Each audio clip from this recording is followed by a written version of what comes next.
จะไปซีเรตกับมันอันยังจะเกิดมันก็เกิดศรัทธาญาติโยมก็เอาเมาไปเคไปซีเรตกับมันนะมันก็เยอะเฮานี่ตุกอกตุกใจเยอะเฮานี่เป็นกังวลใจเป็นตุกนี่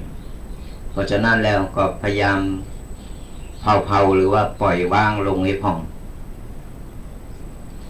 หลายเรื่องหลายเล่ามันสุมโหมาเฮาก็ปล่อยวางกันไป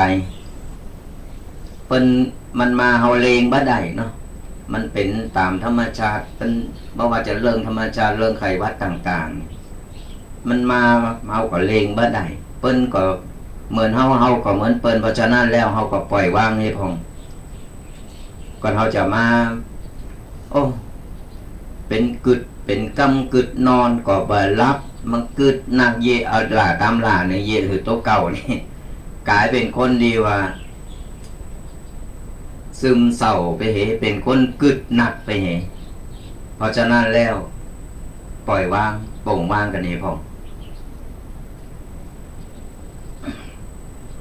พยายามตอนนี้พยายามกินน้ำสมุนไพรเนอะศรัทธาญาติโยมเพราะว่าน้ำสมุนไพรบ้านเฮานี่นะเฮาต้มเสร็จแล้วก็บ่ว่าหยังก็ได้ที่เป็นสมุนไพรปื้นบ้านปื้นเมืองยาปื้นเมืองเขานี่เอามาต้มกินอย่างน้อยมันก็ขับเลือดขับลมช่วยเลือดช่วยลมหือเฮามันหือเลือดลมมันฉีดมันปรุงความอบอุ่นในร่างกายของเฮามันก็จะเกิดขึ้นในเมื่อเฮาสร้างความอบอุ่นหือกับร่างกายของเฮาแล้วเลือดลมมันหมุนเวียนดีแล้วเนี่ยเฮาก็จะได้สุขภาพดีไข้หวัดก็อะหยังมากก็มันก็ยังน้อยนี่ก็ทุเลาเบาบางลงได้นี่พยายามกินน้ำอุ่นน้ำต้มน้ำร้อนนี่ยิ่งมีสมุนไพรใดก็ยิ่งดีก็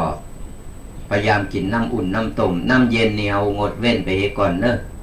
พอน้ำเย็นยิ่งอากาศเย็นๆไปกินน้ำเย็นเนี่ยมันโอ้มันถึงบ่อาละบ่ว่าจะเป็นตั้งเสงตั้ง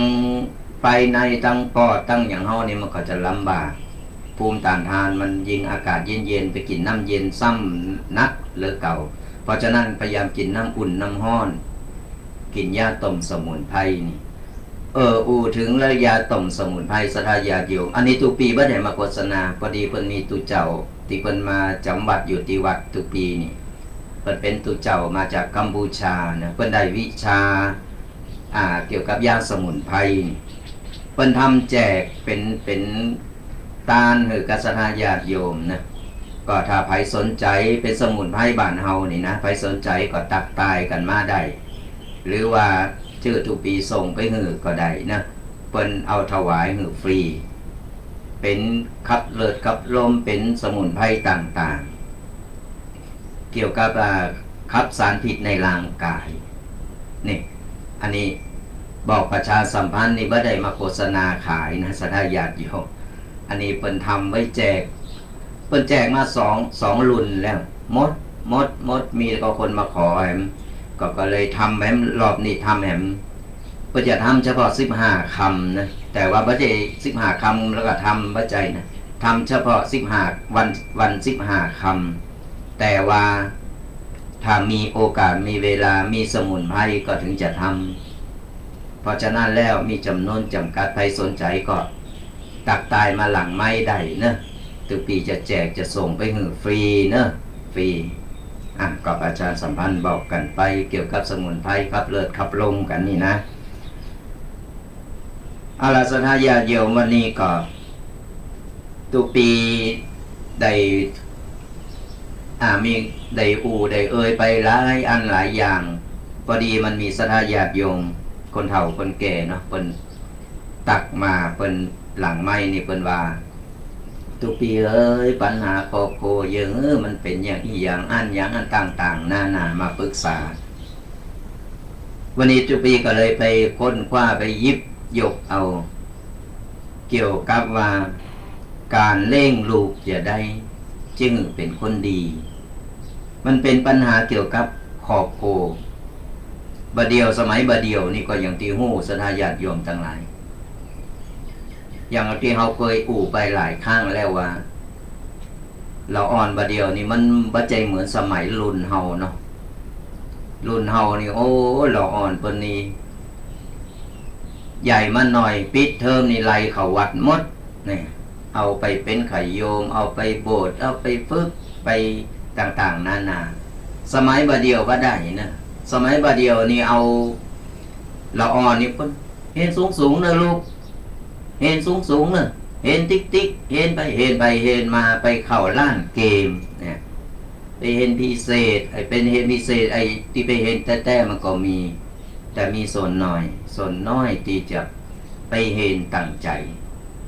สมัยบาเดียวสื่อเทคโนโลยีต่างๆเนี่ยมันเข้ามา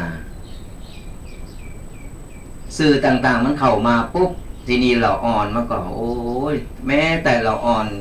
ยังอู่ก็ทอบยังอู่ประจางเตวยังแบบกิแต้เตอนี่เล่นเกมเล่นโทรศัพท์จางหมดเนี่ยสมัยเฮานี่เล่นมาเก็บนะมาการกล้วยกัน โดดหนังยางกันนี่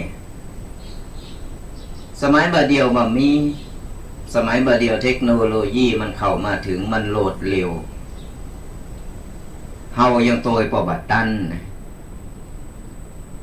ถามว่าดีก่อมันก็ดีมันตันสมัยบาเดียวนี่เฮาอู่โทรศัพท์เฮาอย่าเฮาต้องไปอู่หยังนะเฮาบ่ต้องไปโทรเลขเหมือนสมัยก่อนโทรเลขนี่โอ้ยกว่าจะโทรไปหาทีนึงสมัยบาเดียวบ่ต้องแล้วอยู่ที่ไหนอยู่ประเทศนอกก็สามารถที่จะอู่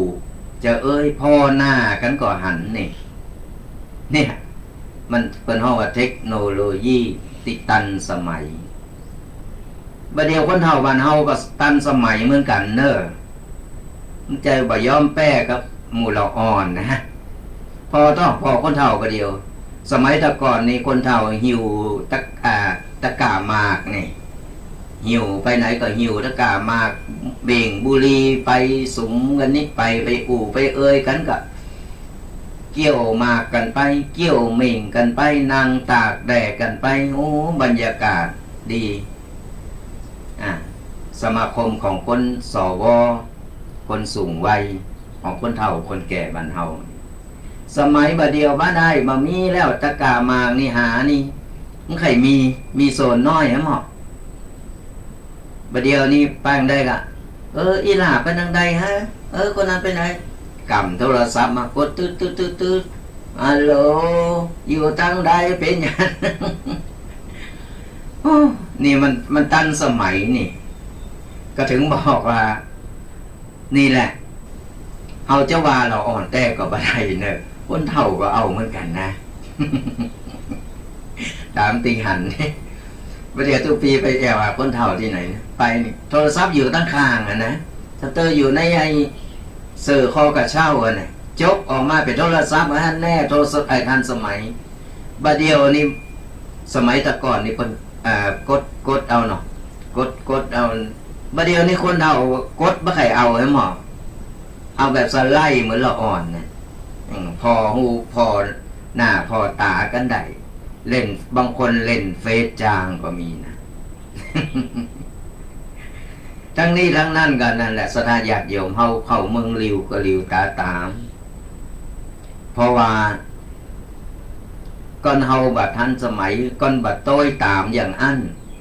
มันก็บัดทันเปิ้นแต่นี่จะเมากันโอ้ยคือตึงหาลูกอยู่ตั้งเมืองนอกเมืองนาจะเขียนจดหมายไปหาเตอหนึ่งพุทโธธัมโมสังโฆเป็นเดิน2 เดินจะโทรเลขก็ประเดี๋ยวก็มันมีต้องใจโทรศัพท์อู่กันเหมือนเฮาอู่กับตัวเก่านี่แหละอู่กันมันเฮาได้หันหน้ากันนี่แหละความทันสมัยของมันผลดีมันก็มีมันเป็นดาบ2 คมก่อนเอาไปใจในต่างที่บดีมันก็บดีเพราะฉะนั้นแล้วเหมือนเราอ่อนตึงวันในสถานญาติโยมตุปีต้องบอกว่า มีคนโทรศัพท์มาเพราะว่าปกตินี่ทุกปีก็ทุกปีเคจะมีทีมงานที่เป็นพระวิทยากรเนาะพระธรรมวิทยากรที่ว่าไปอบรมนักเรียนอบรมอย่างต่างๆนานาสามเณรตามสถานที่ต่างๆส่วนมาปัญหาที่ปะก็คือบ่ว่าจะไปโรงเรียนคุณครูก็จะบอกว่าพระอาจารย์ช่วยอบรมช่วยบอกหน่อยเนาะเกี่ยวกับเรื่องโทรศัพท์เรื่องเกมเราอ่อนเมื่อใครตั้งใจนี่บางคนมาตั้งบ้านก็โอ้จะเยอะอย่างก็เราอ่อนเอาเมื่อใครอยู่มันอิดมาปรึกษาหลายอันหลายอย่างสถานญาติโยมทุกปีก็พยายามบอกพยายามเขาแก้ปัญหาต่างๆไปอย่างวันนี้ทุกปีก็ได้เอาหัวข้อที่ว่าเร่งลูกจะได้เราอ่อนเป็นคนดีของสังคมเป็นแก้ไขได้ยังน้อยนี่มันก็ยังได้ช่วยหือเราอ่อนเตือนสติหือเราอ่อนได้หู้ดีกว่าเฮาบ่แก่บ่ทำอะไรอย่างเลยการเลี้ยงลูกอย่างใดจะหือเราอ่อนเป็นคนเก่งคนดีโลกของเฮาตึงวันนี่ศรัทธาญาติโยมทั้งหลายโลกของเฮาตึงวันอย่างที่บอกล่ะมันมีการเปลี่ยนแปลงไปตึงวันว่าจะเป็นประเทศนอกประเทศบ้านเฮาก็ตามผลกระทบต่างๆมันก็จะเพิ่มเข้ามาผลกระทบต่างๆเศรษฐกิจต่างๆมันจะโตยเข้ามามันก็ทำมือเฮาเนี่ยปัญหามันก็เพิ่มขึ้นมาติ๊กๆพอสังคมถึงวันนี้มันเติบโตอย่างรวดเร็วในสถานญาติโยมความอยู่รอดของครอบครัวเฮาจะบริหารอย่างใดจึงครอบครัวเฮาบ่เดือดร้อนความเป็นอยู่ของครอบครัวของสังคมและของประเทศเฮาจะอยู่อย่างใดเฮาจะบริหารอย่างใดในเมื่อถึงวันนี้โลกมันเปลี่ยนแปลงพระสัมมาสัมพุทธเจ้าเพิ่นถึงบอกว่ามันบ่มีอะไรอย่างเต่งแต่แน่นอนเพราะฉะนั้นแล้วเฮาต้องเต็มรับกับสถานการณ์ที่มันจะเกิดขึ้นในภายหน้าของเฮาเพราะเฮาคาดเดาบ่ได้ดูว่าอะไรอย่างจะเกิดขึ้นแต่ถ้าเฮาฮู้จักป้องกันฮู้จักเกมโตไว้มันก็เป็นผลดีการที่เฮาจะประคองครอบครัวของเฮาให้มีความสุขอย่างใดมันขึ้นอยู่ที่ว่าพ่อแม่ว่ามีความรู้มีความสามารถและมีความดีมากน้อยสักเท่าใดและมีการเร่งลูกให้เป็นคนดีคนเก่งได้อย่างใดมันขึ้นอยู่กับพ่อกับแม่ที่จะเป็นต้นบุญต้นแบบการเร่งลูกจะให้เป็นคนดีควบคู่ก็เป็นคนเก่งนั้นมันเป็นเรื่องใหญ่ที่พ่อแม่จะไม่ได้สนใจแต่ว่าคือเป็นเรื่องใหญ่หันว่าโอ้เร่งไปตามสภาพบางคนก็เร่งเป็นลูกเทวดาก็มีเพราะฉะนั้นแล้วพ่อแม่สำคัญที่สุดที่จะเป็นต้นบุญต้นแบบคือก็ลูกหลานเพราะเราอ่อนมันเปรียบเสมือนผ้าขาวในสถานญาติโยมเอาสีอย่างไปแปะไปป้ายมันก็จะเป็นสีนั้นออกมาทั้งนี้ทั้งนั้นมันก็อยู่ที่แม่แบบพ่อแบบอยู่ที่แบบพิมพ์ของมันอย่างน้อยการที่เราจะมีครอบครัวเนี่ยเราก็จะต้องศึกษาละศึกษาอย่างน้อยศึกษาหาความรู้หาประสบการณ์เกี่ยวกับว่าการที่มีครอบครัวแล้วเราต้องมีลูกแล้วมีลูกแล้วเราจะทำอย่างไรเราก็ต้องมีการวางแผนกันเราต้องศึกษาหาความรู้กันไปบางคนนี่ฉันรู้แล้วฉันเก่งแล้วเก่งแต่บัดนี้ก็เอาโตไปบ่รอด ดีแต่บ่เก่งก็บ่ตันโลกก็เปิ้นเหมือนกันคนเฮาการที่จะเป็นผู้นำมันต้องทั้งดีถึงเก่งและก็ตันโลกที่จะสามารถปาขอบโคของเฮาอยู่รอดไปได้บางคนนี่ศรัทธาญาติโยมทั้งหลายปอก็เป็นคนดีแม่ก็เป็นคนดีลูกก็เป็นเด็กที่ฉลาดแต่พ่อแม่เร่งลูกบ่เป็นอันนี้ก็มีนะคนเรามันแบบไม่อย่างดีพร้อมไปสุดทุกอย่างกูอย่างมีขาดเกินกันอยู่เพราะฉะนั้นแล้วเฮาจะทำอย่างใดจะปรับอย่างใดล่ะตีจึงมันมากลมกลืนหรือว่าเข้าหากันได้ในเมื่อพ่อก็ดีแม่ก็ดีลูกก็เป็นคนฉลาดแต่พ่อแม่เร่งลูกบ่จางผลสุดท้ายลูกกลับกลายเป็นละอ่อนที่มีปัญหาโดยเฉพาะนี่พ่อแม่ก็จะหาสาเหตุบ่เจอบ่พบว่าตนเองมีความปกพร่องอย่างใดนี่แหละอย่างที่บอกคือมันบ่มีอะไรอย่างที่จะพร้อมไปหมดกูอย่างมันมีดีมีบ่ดีขาดเกินแล้วเราจะผสมประสานกันอย่างไรจึงเราอ่อนมันได้รับแบบดีๆจากโตของเฮาไปถึงวันครอบครัวของเฮามันมีอยู่4ประเภทนี่ศรัทธาญาติโยม4ประเภทการที่พ่อแม่จะเร่งลูกให้เป็นคนดีคนเก่งได้ต้องมีสิ่งสำคัญอยู่2ประการนี่2ประการนี้ก็คือ 1. ความรู้ในการเร่งลูกให้เป็นคนดีคนเก่งเฮาต้องไปศึกษาเรียนรู้เฮาต้องพอต้นแบบของเฮาพ่อแม่ของเฮาเพิ่นเร่งเฮามาเป็นอย่างไรแล้วเฮาก็ต้องเอาตัวอย่างนะเพิ่นฮ้อเป็นต้นบุญต้นแบบตีจะนำครอบครัวพอต่อไปเนี่ยเฮาต้องเป็นหัวหน้าครอบครัวเฮาต้องแยกย้ายไปมีครอบครัวของเฮาแล้วเฮาก็ต้องมีลูกเฮาจะสอนลูกอย่างไรเฮาต้องพ่อแม่ของเฮาเหมือนกันนี่2ก็คือเวลาสำหรับสั่งสอนฝึกฝนอบรมลูกให้เป็นคนดีคนเก่งนี่อย่างข้อ2เนี่ยบางคนดีพร้อมแต่บ่มีเวลาก็ลูกก็หลานก็มีนะบางครอบครัวนี่สามารถ2 สิ่ง 2ประเภทเต่ากันได้ก็คือตึงความรู้กันตึงความรู้ตึงการฝึกฝนอบรมลูกเก่งได้แต่บางคนอย่างที่ว่า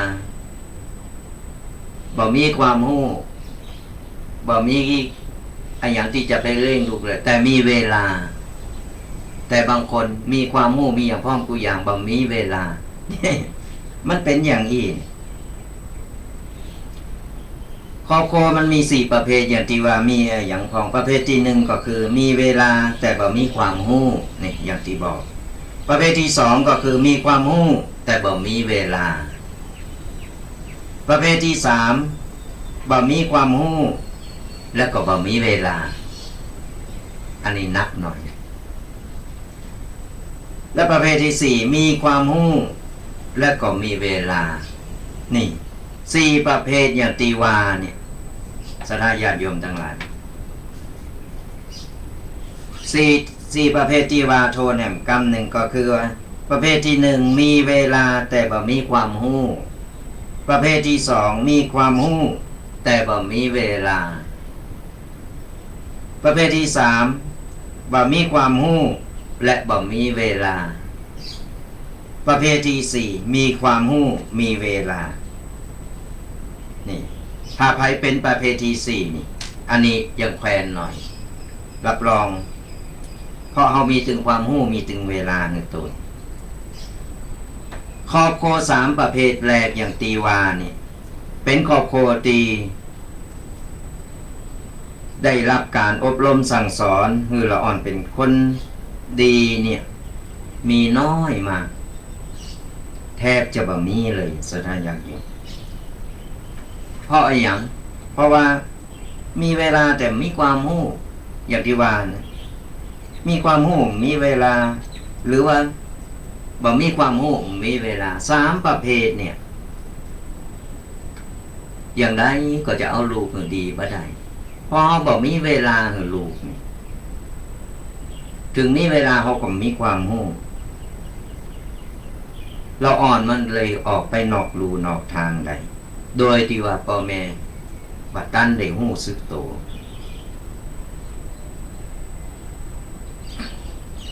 การที่ว่าคนเรามีความหูในการเล่งลูกดูลูกนี่สถาญาติโยมจากการศึกษาค้นคว้าของ จากการศึกษาค้นคว้าเนี่ยทำให้ได้มีโอกาสได้พบหลักการบางอย่างในพุทธศาสนาที่ใจในการเล่งลูกและเป็นคนดีคนเก่งใดเล่งลูกอย่างใดเมืองไทยได้เยาวชนตีดีของมูลนิธิพัฒนาการศึกษาฝ่ายศีลธรรมวันนี้ทุกปีได้ยิบยกเอาบทความของเปิ้นมาเล่าสู่สถาญาติโยมฟังพอที่ว่าจะได้เอาไปปรับใจในชีวิตประจำวันหรือว่ากับครอบครัวของเฮาได้ เปิ้นบอกว่าหากมีประเด็นใดเนี่ยพ่อแม่ที่มีความรู้ความสามารถมากพอจะเร่งดูลูกคือเป็นคนดีคนเก่งได้อย่างได้ดีจริงนี่นะจะต้องสามารถอธิบาย4ประเด็นต่อไปนี้ให้ลูกของเฮานั่นแหละฟังมีอะไรอย่างพอง4ประเด็นที่ว่าก็คือข้อที่1ลูกที่ดีต้องมีคุณสมบัติอะไรอย่างพองข้อที่2นิสัยที่ดีและเลวของลูกเกิดขึ้นมาได้อย่างไรข้อที่3ทำอย่างไรจึงสามารถเพาะนิสัยดีๆเกิดขึ้นในตัวลูกได้สำเร็จและข้อที่4ความดีสร้างความเก่งให้แก่ลูกได้อย่างไรเพราะ4ประเด็นเนี่ยตีว่านี่เป็นความรู้ที่พ่อแม่ควรที่จะรู้ที่จะให้ลูกเนี่ย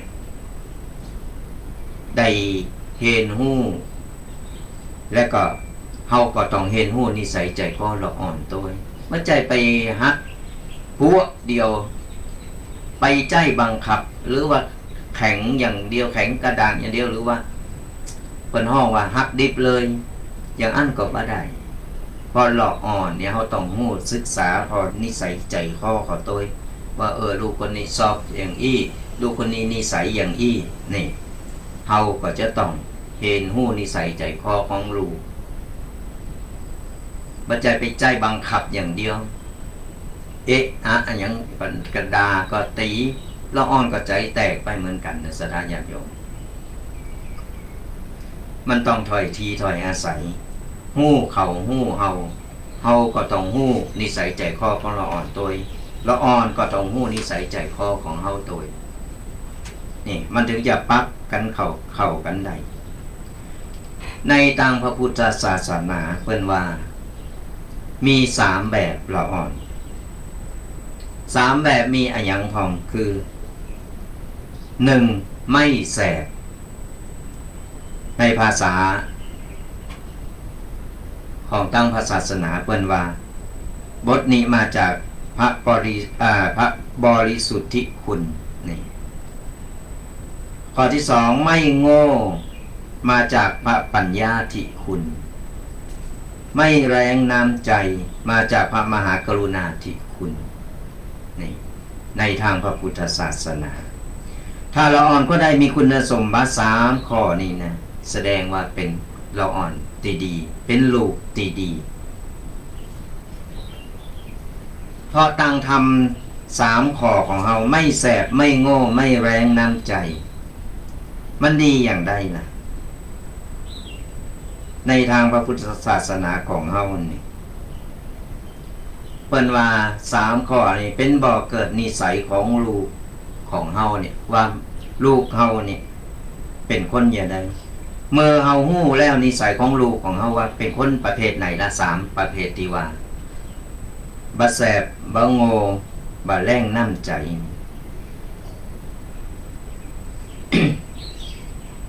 เอาในเมื่อเอาฮู้คุณนิสัยของลูกของเฮาเรียบร้อยแล้วเนี่ยมันจะเป็นการเพาะบ่มนิสัยของลูกของนิสัยคือความคุ้นหรือประพฤติกรรมประจำตัวของแต่ละคนที่เกิดถึงการคิดการการทำบ่อยๆอยู่เป็นปกติ และมีผลต่อการเกิดความดีและความชั่วในตัวของเฮาเองละอ่อนก่อนเป็นคนที่บ่แรงน้ำใจ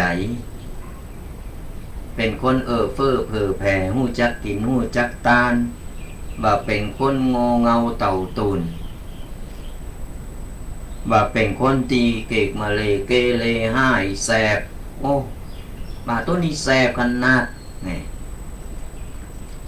ยแล้วเราจะแก่อย่างไรเพราะละอ่อนมันเกิดมามันก็เฮาก็ต้องฝึกเฮาก็ต้องบอกคนแต่เนิ่นๆเฮาก็ต้องสั่งสอนเพราะว่าละอ่อนบางคนเพิ่นห้องว่าถ้าจะต่างธรรมแล้วนี่สถานญาติโยมถ้าอยู่ตามตั้งธรรมแล้วนี่มันจะเพิ่นห้องว่าบางทีนิสัยใจคอมันติดมาแต่จาดก่อนปังหลังแล้วเฮาเกิดมาจาดนี่เฮาก็ต้องมาพอถึงบอกว่าเฮาต้องพอฮู้ใจฮู้นิสัยละอ่อนก่อนแล้วค่อยมาแก่มาปรับเอาในเมื่อนิสัยเก่าดังเดิมมันติดมาแต่อ่อนแต่ออกแล้วเฮาจะมาแก้อย่างไรเฮาสามารถเป็นเฮาสามารถแก้เขาได้เหมือนกับ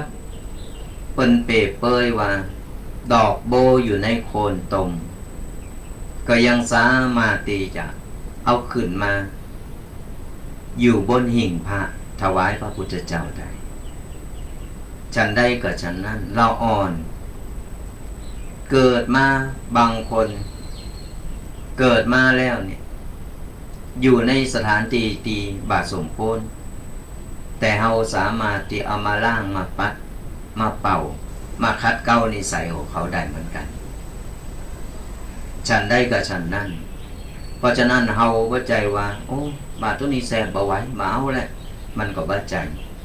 เฮาต้องให้โอกาสเพิ่นเฮาลองเอามาคัดเก้านิสัยเพราะอย่างน้อยเนี่ยเฮา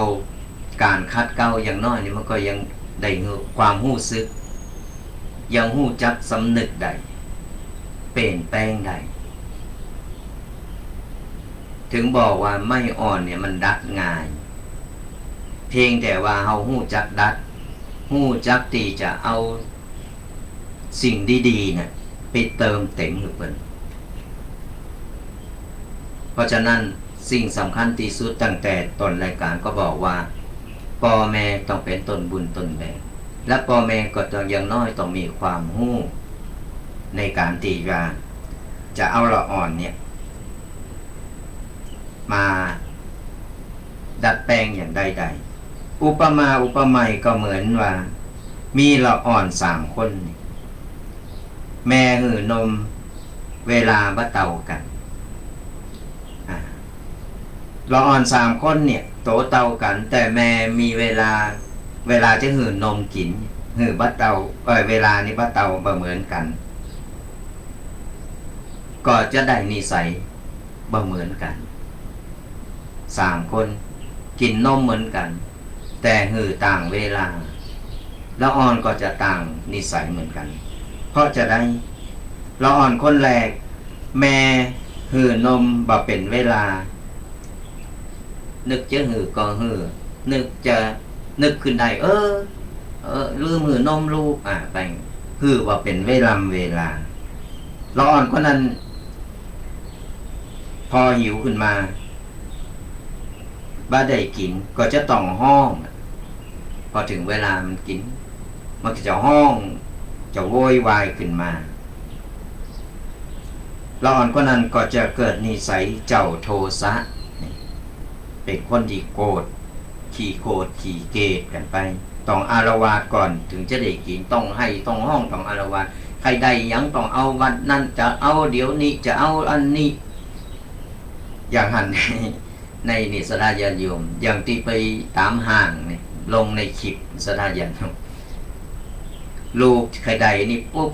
พ่อแม่บ่ซื้อหึงให้ดินดาวนอนกิ่งนอนเกิกอยู่ในห้างอีก็มีนี่คือนิสัยของเราอ่อนเพราะว่าอย่างเพราะว่าบ่ต้องไปโตหล่ออ่อนโตเฮานี่อย่างที่ว่าเนี่ยอันนี้เปรียบเปยอุปมาว่าเราอ่อน3คนกินนมเวลาบ่เท่ากันมันเลยคือความแตกต่างบ่เหมือนกันคนแรกอย่างที่ว่าคือกินมาเป็นเวลาแต่นิสัยมันก็เลยว่าเอาแต่ใจเป็นคนเอาแต่ใจอยากกินอยากเอาอยากได้อะไรอย่างก็ต้องได้คนบ่ได้ก็ต้องโมโหอยู่ในโหมดของโทสะนี่สระญาณโมโหเกี่ยวกับวุ่นวายคือได้ดังใจเป็นคนเอาแต่ใจตัวเก่าไปส่วนคนที่สองแม่หือนมตลอดเวลาแม้แต่ว่าเวลาที่เราอ่อนรับแล้วก็หิวบ่หัวเอานมยัดปากอย่างเดียวน่ะกินบ่หัวลูกรับบ่หัวเอานมยัดคาไว้ให้นมก็ไหลเข้าปากไปติ๊กเราอ่อนคนนั้นเพื่อใหญ่ขึ้นมาก็เลยกลายเป็นคนโอนอารมณ์ดีแต่โอนโทนแข็งแรงนะอารมณ์ดีเพราะมันได้กินตลอดเวลาดูแต่ว่าเป็นคนตีว่าเข็นเมื่อคืนก็คือมันถึงบ่าวไหนเป็นคนเฉยแชะขี่ข้านก็เหมือนกับพ่อแม่ได้ลูกหมามาเล่งไว้บ่ฮือรู้ร้อนเป็นยาอันใดอย่างใดล่ะสดายาอยู่พ่อแม่ขี่ข้านพอเดี๋ยวมันเดี๋ยวไปหันไปนี่เอานมยัดปากละไว้มันอยากมันก็ดูดปุ๊ดกินเข้าไปสะดุ้งตื่นมาหน่อยดูดปุ๊ดกินเข้าไปก็อัดมันต่อไปมันก็โอนกันมันก็โอนก็โอนไปโอนมาที่นี่ก็กลายเป็นคนที่ขี้ข้านบ่อยากบ่จับบ่เอาบ่เย็ดนี่นะถึงเวลาก็มีกินถึงเวลาก็มีกินกลายเป็นคนขี้ข้านสอนให้นิสัยเราอ่อนเป็นคนขี้ข้านไปถึงเวลาเหมือนเป็นเปรียบเหมือนว่ามีลูกหมาไว้เล่งไว้เพราะอย่างเวลาขยากมากกระดิกหางลนเข้ามาหาดิกหางหน่อยด้วยกันจะได้กินละเนี่ยส่วนคนที่3เราอ่อนคนที่3แม่หือนมเป็นเวลาได้นิสัยตรงต่อเวลาเนี่ยถึงเวลาเมื่อเจ้าเมื่อตอนเมื่อบ่ายเมื่อแรงก็ว่าไปเนี่ยนิสัยตรงต่อเวลาสุขภาพก็จะแข็งแรงเป็นคนที่มีเหตุผลอารมณ์ดีรับผิดชอบตัดสินใจดีเร่งง่ายก็เหมือนเปรียบเสมือนว่าได้บัณฑิตนักปราชญ์เข้ามาอยู่ในบ้านนี่คือเป็นตัวอย่างเอามาเปรียบเทียบกับศรัทธาญาติโยมได้ฟังกันเราอ่อน3คนหือนม3เวลาต่างกันนิสัยใจคอเราอ่อนก็จะได้อย่างนั้นก็เปรียบเหมือนกับเฮาถึงวันนี่เฮาเร่งลูกแบบไหนเร่งลูกแบบเทวดากะเร่งลูกแบบช่วยเหลือตัวเก่าได้มันแตกต่างกันตัวปีถึงได้บอกว่าเฮาบ่ดีไปโตดละอ่อนเฮาต้องโตเฮาว่าการที่ละอ่อนมันเกิดมาเนี่ยเฮาได้เร่งอย่างใดล่ะเฮาเร่งละอ่อนแบบไหนเฮาต้องการให้ละอ่อนเป็นแบบไหนสอนลูกอย่างนั้นคือจำกรรมนี้เอาไว้นะศรัทธาญาติโยมที่กำลังจะมีลูกหรือมีไปแล้วจะได้กระตามการสอนลูกสอนละอ่อนหาเปิ้นเฮาเปรยว่า สอนละอ่อนคือละอ่อนเนี่ยหาป่ากินเองได้ว่าใจสอนละอ่อนหรือเร่งละอ่อนแบบเฮาไปหาป่ามาให้เขากินสองอย่างมันแตกต่างกันนะสดาญาติโยมเร่งลูกคือเราคือลูกเนี่ยสามารถ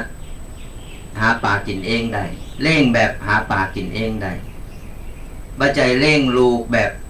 เฮาหาป่ามาให้เขากินก็คือว่า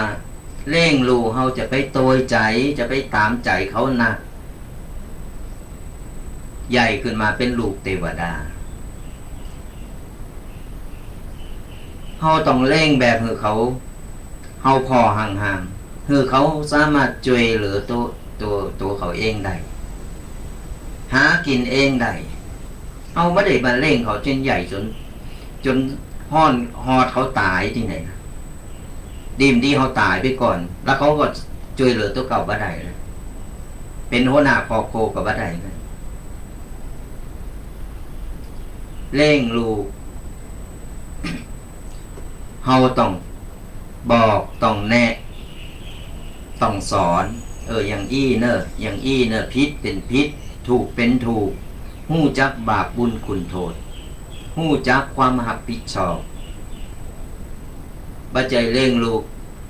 เป็นหยังลูกเป็นหยังเดี๋ยวแม่เป็นหยังยานอย่างนี้สุดท้ายมาก็เหมือนการเร่งนมลูก3ประเภทที่ว่าเนี่ย3ประเภทที่ว่าเฮาจะเร่งแบบไหนนะแบบที่1แบบที่2หรือแบบที่3ที่ได้อูไปนี่ความแตกต่างมันอยู่ตรงนี้สดาญาติโยมลองเอาไปกึดพอว่าทบทวนพอบัดเดี๋ยวนี้เฮาเร่งลูกจังได้ความหักลูกก็แน่นอนอยู่แล้วพ่อแม่กูคนหักลูกอยู่แล้วแต่หักลูกอย่างใดหักในต่างติดพิษหรือหักในต่างติดถูกก็เอาหักในต่างติดถูกเฮามีเวลาเฮาก็สามารถอธิบายพยายามในข้อปกครองมีอยู่อย่างสถาญาติโยมตามที่ตุปีได้พอแล้วก็ปัญหาที่มันเกิดขึ้นมาเฮามีเวลาให้ลูกเฮาก่อนมีเวลาให้กับครอบครัวก่อนแม้แต่ครอบครัวก็เจอว่ากับลูกในสถาญาติโยมกูโผโตเมกันเหมือนกันเฮาหือเวลาเนี่ยภายใน1 อาทิตย์หรือว่า24 ชั่วโมงเฮามีเวลาช่วงไหนนะกับครอบครัวของเฮาแม้แต่ญาติพี่น้องของเฮาก็เหมือนกันอย่างน้อยเฮาต้องมีเวลามันเป็นการสร้างความอบอุ่นสร้างความสามัคคีอย่างน้อยกินข้าวแรงอย่างเรียบร้อยเหมือนสมัยตะก่อนนี่ทุกปียังบ่ได้บวชเป็นละอ่อนน้อยนี่ครอบครัวญาติพี่น้องจะอยู่ห่างๆกันไปคนนั้นก็บ้านนั้นคนก็บ้านนั้นแรงมาปุ๊บก็กินข้าวอย่างเรียบร้อยปากันมาแหละมาไหนมาบ้านปู่ย่าตายายบ้านอุ้ยบ้านเก้าเปิดห้องบ้านเก้ามาละตามโก้มานี่ไปมีไฟฉายก็ไฟฉายมาส่องมาตามหมดตั้งนี่มาปะกันเมินการมาประชุมสถานญาติโยมป้าลูกป้าหลานไปหาอุ้ยหาปู่หายาหาตาหายายไปกันนั่งเล่นรุ่นร้อนกันเล่นกันไปนี่พี่น้องก็ได้เล่นกันสร้างความสามัคคีความผูกพันครอบครัว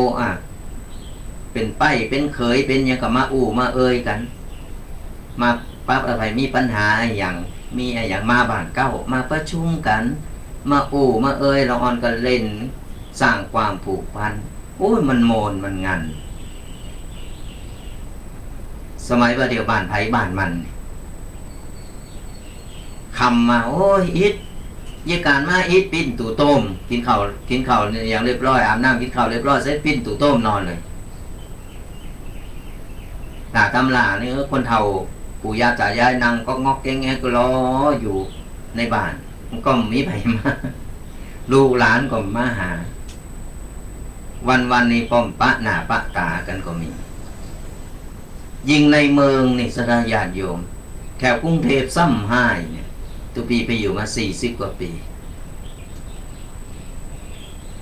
โอ้ยห้องติดกันนี่สระญาติโยมห้องติดกันนี่ยิ่งบ่ฮู้จักกันกูเข้ามึงออกกูออกมึงเข้าอย่างนั้นหมู่ไผเป็นไผมันก็เลยเกิดความแตกแยกความตีบ่เข้าใจกันมันก็เกิดมีปัญหาโตยมาเพราะฉะนั้นแล้วครอบครัวต้องอบอุ่นอย่างไรอบอุ่นก็คือเฮาจะต้องสร้างความสามัคคีภายในครอบครัวของเฮาก่อน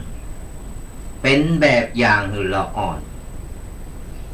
เพราะว่าละอ่อนเนี่ยมันจะซึมซับเอากินข้าวแรงอย่างเรียบร้อยเสร็จปุ๊บเอาละไปบ้านนั้นวุ้ย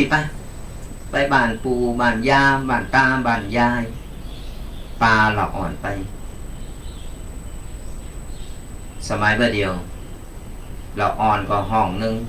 พ่อแม่ก็ห้องพ่อแม่แยกกันมาอิดโอ้ยมอยรักลูกก็เข้าห้องปิดตุป้มเล่นเกม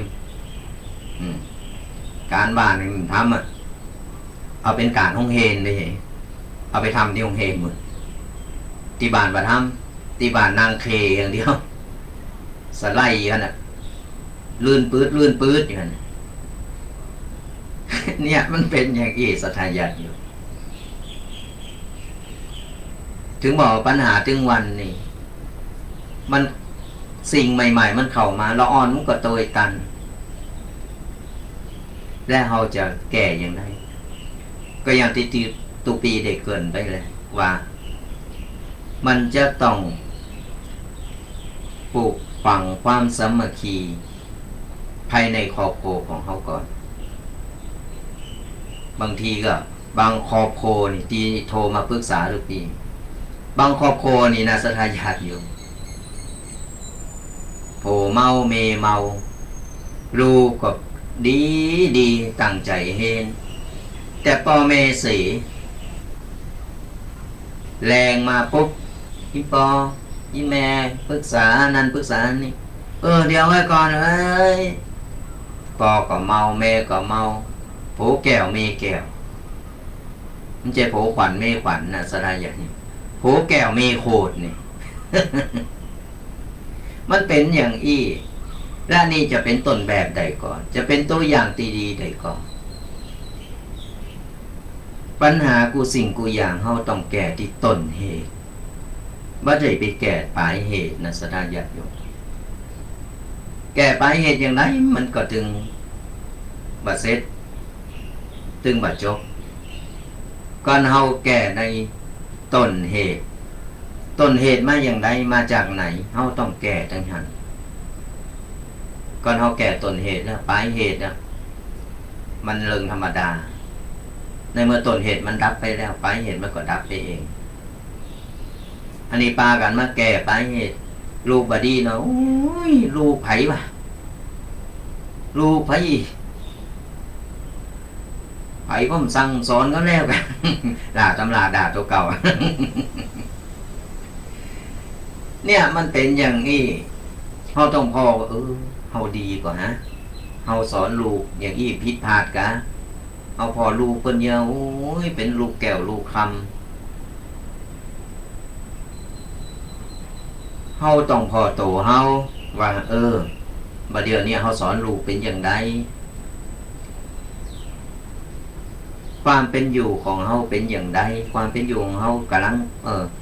หิมาหากินหาเจ้ากินคำหาคำกินเจ้าเฮาจะเลี้ยงลูกอย่างไรล่ะมาใจพ่อแม่ตู้เนี่ยลูกพุ่นส่งลูกไปเห็นติ๊กหลักตำราละอ่อนพุ่นพี่ปอตั้งการหนังสือส่งมาหน่อยล้อตาอ่านตาอีแม่ใจการนันการนี้ซื้อชุดนั้นชุดนี้ที่ไหนได้พุ่นละอ่อนเอาไปซื้อโทรศัพท์โอดกันพุ่นโอ้ยของกูสวยของมึงสวยงามโอ้ยรุ่นใหม่ออกมาแล้วพี่ปอจะซื้อกัน การหนังสือเนอะการเทอมเนอะแถมใจมันเอาไปปุ่น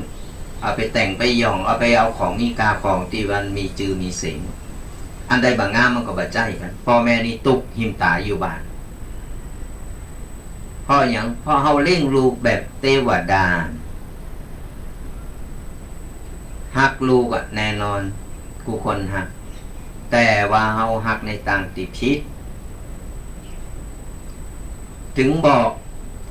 อันดับแรกนี่คือเราอ่อนได้ซึมซับเรื่องคุณธรรมเรื่องบาปบุญคุณโทษเรื่องความรับผิดชอบอย่างน้อยเนี่ยเฮาไปวัดไปวาเฮากับปาเข้าไปเพราะยังอ่อนยังละอ่อนเนี่ยมันจะได้ซึมซับเข้าไปพอละอ่อนมันซึมซับเข้าไปเรียบร้อยปุ๊บการมาวัดเป็นอย่างอี้ฮู้จักกันฮู้จักการต้านฮู้จักการแบ่งปันต่างๆนานาใหญ่ขึ้นมันจะตั้มเป็นมันจะติดเป็นนิสัยใจคอของเราอ่อนพอติดเป็นนิสัยใจคอเรียบร้อยปุ๊บเราอ่อนมันก็จะซึมซับเข้าไปแล้วจะเอาไปปรับใจของมันเองว่าใจลูกเตวไปแต่ไปจนโตหน่อยไปตีโตตีเก้าอี้ก็นี่แน่มันบดีมันเยลูกกูถามว่าถูกเปล่ามันว่าใจลายแล้วเราอ่อนหันพ่อแม่ไปตบโตนะนี่ตีเลยเราอ่อนก็ดีใจนี่เอาไปให้เนอะแม่ตีมันแล้วนี่ถามว่าถูกเปล่าโตเราอ่อนไปตีโตทั้งที่เราอ่อนไปจนโตเตวไปจนโตแล้วไปโตนี่แหละความแตกต่างคือความการสอนที่การสอนลูกเฮาต้องบอกมันฮู้ว่าอันนี้โตมันอยู่อย่างอี้เนอร์ที่หลังลูกเตวไปทางเพศเนอร์มันก็จะบาโดนเฮาก็ต้องสอนต้องซึมซับมันเข้าไปอย่างนั้นมาใจไปลังไปหรือลูกเฮาไปตีลูกเปิ้นปุ๊บลูกเปิ้นให้เฮามาลูกตัวเก่าโอ้ยเป็นได้ลูกเป็นมันว่าใจอันนี้เอามาเปรียบเทียบกับศรัทธาญาติโยมได้ฟังกันว่าเนี่ยความจริงเนี่ยมันเป็นอย่างอี้แต่เฮามองข้ามก็เลยกลายว่าพอเราอ่อนใหญ่มาเลยติดเป็นนิสัยไปเหใครได้ยังก็ได้ดังใจจะเอายังก็เอาดังใจก่อนบ่หือก็เป็นฟืดฟัดโวยวายขึ้นมาเหมือนตีการเปรียบเทียบที่การกินนม3อย่างที่ทุกปีได้เอามาเปรียบเทียบกับศรัทธาญาติโยมได้ฟังกันเนี่ยมันเป็นอย่างนี้เนี่ยเพราะฉะนั้นแล้วเฮาต้องมาพอตูของเฮา ว่าเฮาเร่งลูกเฮาจะเร่งอย่างใดดีเร่งลูกคือแบบ เดี๋ยวขอสุมาอภัยนะพักในอากาศตัวบ่ค่อยดีเนาะอาการก็บ่ดี มันจึงต้องอบอุ่นร่างกายอยู่มันอบอุ่นอยู่ตลอดเวลา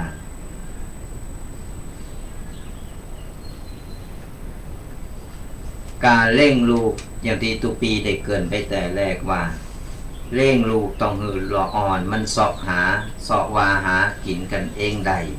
ช่วยเหลือตัวเก่าได้ครอบครัวที่เปิ้นตุกเปิ้นยางเปิ้นเร่งลูกเปิ้นนอนกลางดินกินกลางทรายศรัทธาญาติโยมว่าต้องไปที่ไหนตุปีนี่สมัยเป็นเราอ่อนนี่พ่อแม่นี่เผาถ่านอยู่ปุ้นศรัทธาญาติโยมคงเห็นปิดเทอมนี่คนอื่นเล่นไม่ได้เล่นก็เปิ้นหรอกพ่อแม่เอากาบเอวไปเป็นห้องว่ากาบเอวเอากีบเอวนี่กีบเอวไปปุ้นเข้าไปในป่าไปถึงก็ปอเนี่ยก็จะขุดหลุมนี่ขุดน้ำบ่อน้อยไปปุ๊บสักปอกมนสักปอกอย่างนั้นเอาตุปีเนี่ยไปวางในบ่อหันแล้วของกินเอาหน้าไม่วางไว้หันตุปีก็เล่นอยู่หันอยู่ในบ่อคนเดียว พื่อใหญ่มาให้หน่อยอ่ะใจหันใจนี่ไม่ได้ไปกินไม่เอาไปเล่นก็เปิ่นนะสถานอย่างอยู่ตอนนี้เป็นละอ่อนน้อยนี่นะไปตัวปอเผาทานเพลินนี่สรู้หน้านี่ดำนี่หูดังนี่ไม่ต้องอู่ถึงเงินสถานอย่างอยู่หายใจออกมานี่ดำควันดำออกมานี่พุ่งปูสอนหือละอ่อนได้ตุกได้ยากเวลาเจ็บป่วยอย่างปุ๊บนี่ไปเอาขี้ดินนี่แหละสถานญาติโยมเป็นแผลหน่อยเล่นไปเล่นมาเป็นแผลหน่อยเอาขี้ดินนี่แหละถูเอาขี้ทรายถูเข้าไปอยากกินน้ำกะน้ำมดปุ่นไปในห้องในห้วยไปขุดทรายแปลงบ่อน้ำน้อยๆตักกินทำมาสารพัดอย่างสมัยบัดเดียวลูกไปเล่นขี้ดินขี้ทรายโอ้ยเชื้อโรคโอ้ยลูกระวังเนอะมันสกปรกโอ้ยน้ำนี่กินไม่ได้เนอะสกปรกนะแต่กินน้ำกองเรากินน้ำนั่นน้ำนี่ มันเปลี่ยนแปลงไปหมด แล้วเราอ่อนไปยังไงกับเราอ่อนสมัยก่อนเราอ่อนสมัยก่อนนี่แข็งแรงบึกบึนโอ้นักเอาเบาสู่ตากแดดตากลมไปบะโกหรอกไอความดำความขาวไออย่างนั้นน่ะเข้าในป่าในดอยปุ่นเสาะเฮ็ดเสาะผลหมากรากไม้อย่างต่างๆนานากันสมัยบัดเดียวนี่โอ้ยอีปอเอานี่หือกำอีแม่เอานี่หือกำแล้วอุ้ยอันนี้อะไรยังอ่ะมึงประกาศกินอุ้ยกลายเป็นคนขี่โลกไปกลายเป็นคนขี่โลกนิดหน่อยก็หันแผลหน่อยโอ้ยให้กายให้วายช่วยเหลือโต๊ะเก่าบ้าได้ความโบราณเป็นว่าเหยียบขี้ไก่บ่ฟอหันแดดนะอุ้ยฮอนต้องไปหาจ่องต้องไปหาลมอุ้ยต้องมาก่อนจะออกแดดก็ต้องไปทาครีมทาผิวทากันไหมกันสารพัดอย่างสมัยก่อนบุญโลนโดดขี้เปอะบุญนี่เนี่ยมันเป็นอย่างอี้แหละการสอนลูกต้องให้ลูกหาป่ากินเองได้บ่ใจเฮาไปหาป่ามาหือกินก็เปรียบเสมือนเวลาลูกใครได้ไอ้หยังก็ทูลหือหามาหือเปิดลูกหักลูกก็ถูกต้องแต่ว่าหักคือมันถูกต้องแบบถูกสมควรที่ว่าเฮาจะหักก็นั่นน่ะเฮาก็ได้มาเล่งเขาตลอดเวลาสถานญาติโยมเฮาก็ได้มาเล่งเขาอยู่จนแห้นตายบอกว่าไผจะตายก่อนไผเฮาตายก่อนเราอ่อนมันก็หากินบ่ได้ทำมากินบ่ได้สุดท้ายก็มาเป็นภาระของสังคมไปชกชิงวิงเราหรือไปต่างๆนานาพอมันหาทางออกบ่ได้มันดิ้นรนเพื่อจะเอาชีวิตอยู่รอดมันก็เลยไปทำต่างๆนั่นน่ะกลายเป็นภาระสังคมหรือว่าขยะสังคมไปเดือดร้อนคนอื่นเขาไปตัวแล้วสังคมไทยเฮามันต่อไปมันก็จะมามีละอ่อนที่มีคุณภาพนี่แหละตีเกิดมาแต่แรกว่าเล่งลูกอย่างใดบ่ใจมานั่งโปรดโหอยู่ตอนนี้ลูกผลใดดังใจลูกก็สร้างกับปัญหาถึงได้โทรมาปรึกษาทุกปีก็ได้ยิบยกเอาเรื่องเนี่ยมาปู่สถานญาติโยมได้ฟังว่านี่แหละปัญหาตีเปินไปสำรวจแล้วไปโลบโลมมาแล้วคนไปสารพัดอย่างไปมาปัญหามันเกิดมาจากคือแบบเบา อยู่ตีการสอนการวางแผนอันเพื่อจะมีวางแผนก่อนมีครอบครัวเอาพร้อมหรือยังที่จะมีครอบครัวพร้อมหรือยังที่จะมีลูกเอาต้องวางแผนในเมื่อเราพร้อมแล้วโอเคอันยังก็พร้อมแล้วเราพร้อมที่จะมีเวลาให้กับลูกเข้าใจว่าสมัยบัดเดียวนี่เราอ่อนนี่นะอายุเล็กอายุน้อยโโมได้เรื่องโผเมอย่างนี้วัดทบบางทีนี่ตัวน้อยตัวนิดแม้แต่ขโยมในวัดสถานญาติโยมมาถึงมันจะมาปรึกษามาเรื่องนั้นเรื่องนี้ก็โดนด่าไปเป็นแถวก็บอกกำลัง7-8 โคบกำลัง10 โคบเลยหู้เรื่องมดนี่สมัยก่อนหมูเรื่องสุมาแต่สถานญาติโยมโดดแก่พาโดดน้ำเล่นยังมีอายุ14-15สมัยบัดเดียวหู้มดเนี่ยมันเร็วอย่าเป็นข่าวอายุ12-13เป็นโผเป็นเมกันแล้วมีลูกมีโผแล้วมีลูกมีเมกันแล้วพอมีลูกขึ้นมาปุ๊บอายุยังน้อยบ่ได้วางแผนสุดท้ายเป็นภาระไผล่ะพอมันออกลูกมาพอนี่มาปุ๊บเร่งลูกของพระจางเอาไปสัตว์หรือปอแม่ดีก็เอาไปสัตว์ไว้ตามการตาข้างต่างใส่กล่องห่อผายไปควางหันควางนี่เนี่ยตีเป็นข่าวอย่างตึงวันชิงซุกก่อนห่างก็เป็นภาระขึ้นมาบ่มีความรับผิดชอบถึงบอกว่าอันดับแรกเฮาต้องหือเราอ่อนเนี่ยได้ฮู้ก่อนว่าเรื่องศีลธรรมคุณธรรมเรื่องบาปบุญคุณโทษเรื่องความรับผิดชอบผสมประสานกับการเฮนสมัยแต่ก่อน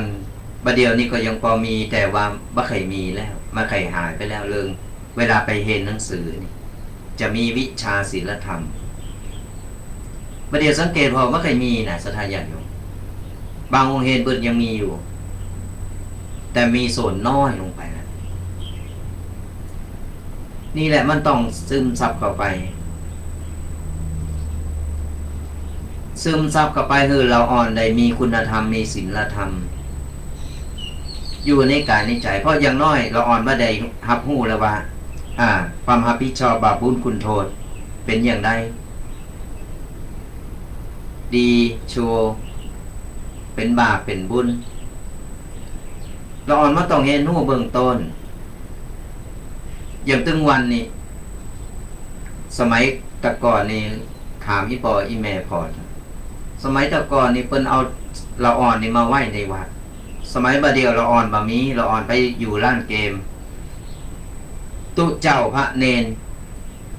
บัดเดียวนี่เปิ้นถึงมีครูพระสอนศีลธรรมไปประจำห้องเฮนอย่างที่หันตึงวันตุปีก็ตุปีเคก็เหมือนกันเป็นครูพระประจำสอนศีลธรรมประจำห้องเฮนตีสปุงและเป็นพระธรรมวิทยากรอบรมละอ่อนโทรไปโทรจังหวัดทุกจังหวัดก็เพราะอะไรอย่างเพราะเราอยากคือเราอ่อนได้ไปเห็นหู้อย่างน้อยได้เห็นหู้ศีลธรรมคุณธรรมจริยธรรมเอาไปสอดแทรกในโรงเรียนเพื่อเราอ่อนได้หู้เรื่องของบาปบุญคุณโทษเรื่องของต่างๆนานาเกี่ยวกับศีลธรรมสอดแทรกเฮนไปพร้อมกับเฮนตังโลกเนี่ยมันต้องมีโคคู่กันไปแล้วก็ละอ่อนมันก็จะได้เห็นหูอย่างน้อยเนี่ยมันก็ยังอยู่ในใจยังหูว่าเป็นคนปูดเนอเป็นคนบาปบุญคุณโทษมีหูอย่าได้ห้วยคือ คือละอ่อนมันจะได้เห็นหูก้อนเฮาบ่สอนบ่บอกเลยบ่มีเลยบ่มีศีลธรรมในใจละอ่อนมันก็ต้องกลายเป็นอย่างนี้แหละบางคนหูก็หูว่าหับศีล5แปลว่าอย่างหูปฏิบัติก็เพราะว่าเฮาไปเติมเต็มไปตอกย้ำไปทำให้ความเข้าใจให้เขาเข้าใจกันข้อนี้พี่นี่ละอ่อนมันก็จะบ้ากล้าส่วนมากเห็นสูงๆนะลูกเห็นสูงๆนะเห็นไปติ๊กๆแต่เป็นเจ้าคนนายคนจีนมาอย่างอันคนจีนนี่นะคนจะสอนลูกสอนหือทำกินไม่ได้สอนหือเป็นเจ้าคนนายคนแต่คนไทยนี่แตกต่างกันคนไทยนี่สอนหือละอ่อนได้เป็นเจ้าคนนายคนจีนเปิ้นจะสอนละอ่อนทำมาหากินอย่างอี้เปิ้นแบกหามแต่ตัวน้อยๆหู้ตุกหู้ยากมาแต่ตัวน้อยลองพอสมัยบัดเดียวคนไทยคนจีนนี่แหละละอ่อนตัวน้อยละอ่อนยังหนุ่มยังแน่นเป็นเจ้าของธุรกิจหันธุรกิจนี่เพราะเปิ้นสอนลูกเปิ้นหือตุกมาก่อนไม่ได้สอนหรือลูกรวยมาก่อนเราอ่อนมันหูตุกหูยากมาแล้วเนี่ยเราอ่อนมันก็จะเติบโตขึ้นมามันจะหูเคยตุกเคยยากเคยเป็นอย่างอี้มันจะมีความขยันมีความทะเยอทะยานอยากจะสปีดโตเก่าขึ้นมาไม่ใจมันนั่งเธอเอานี้ให้หน่อยเธอเอานั้นให้หน่อยฉันหน่อยอีปอตักหน้ามือกินหน่อยแล้วอีแม่เยกินหน่อยหรอเล่งมาจนใหญ่แล้วเราต้องมาเล่งมันจนตายมันเย็นอย่างพระจาง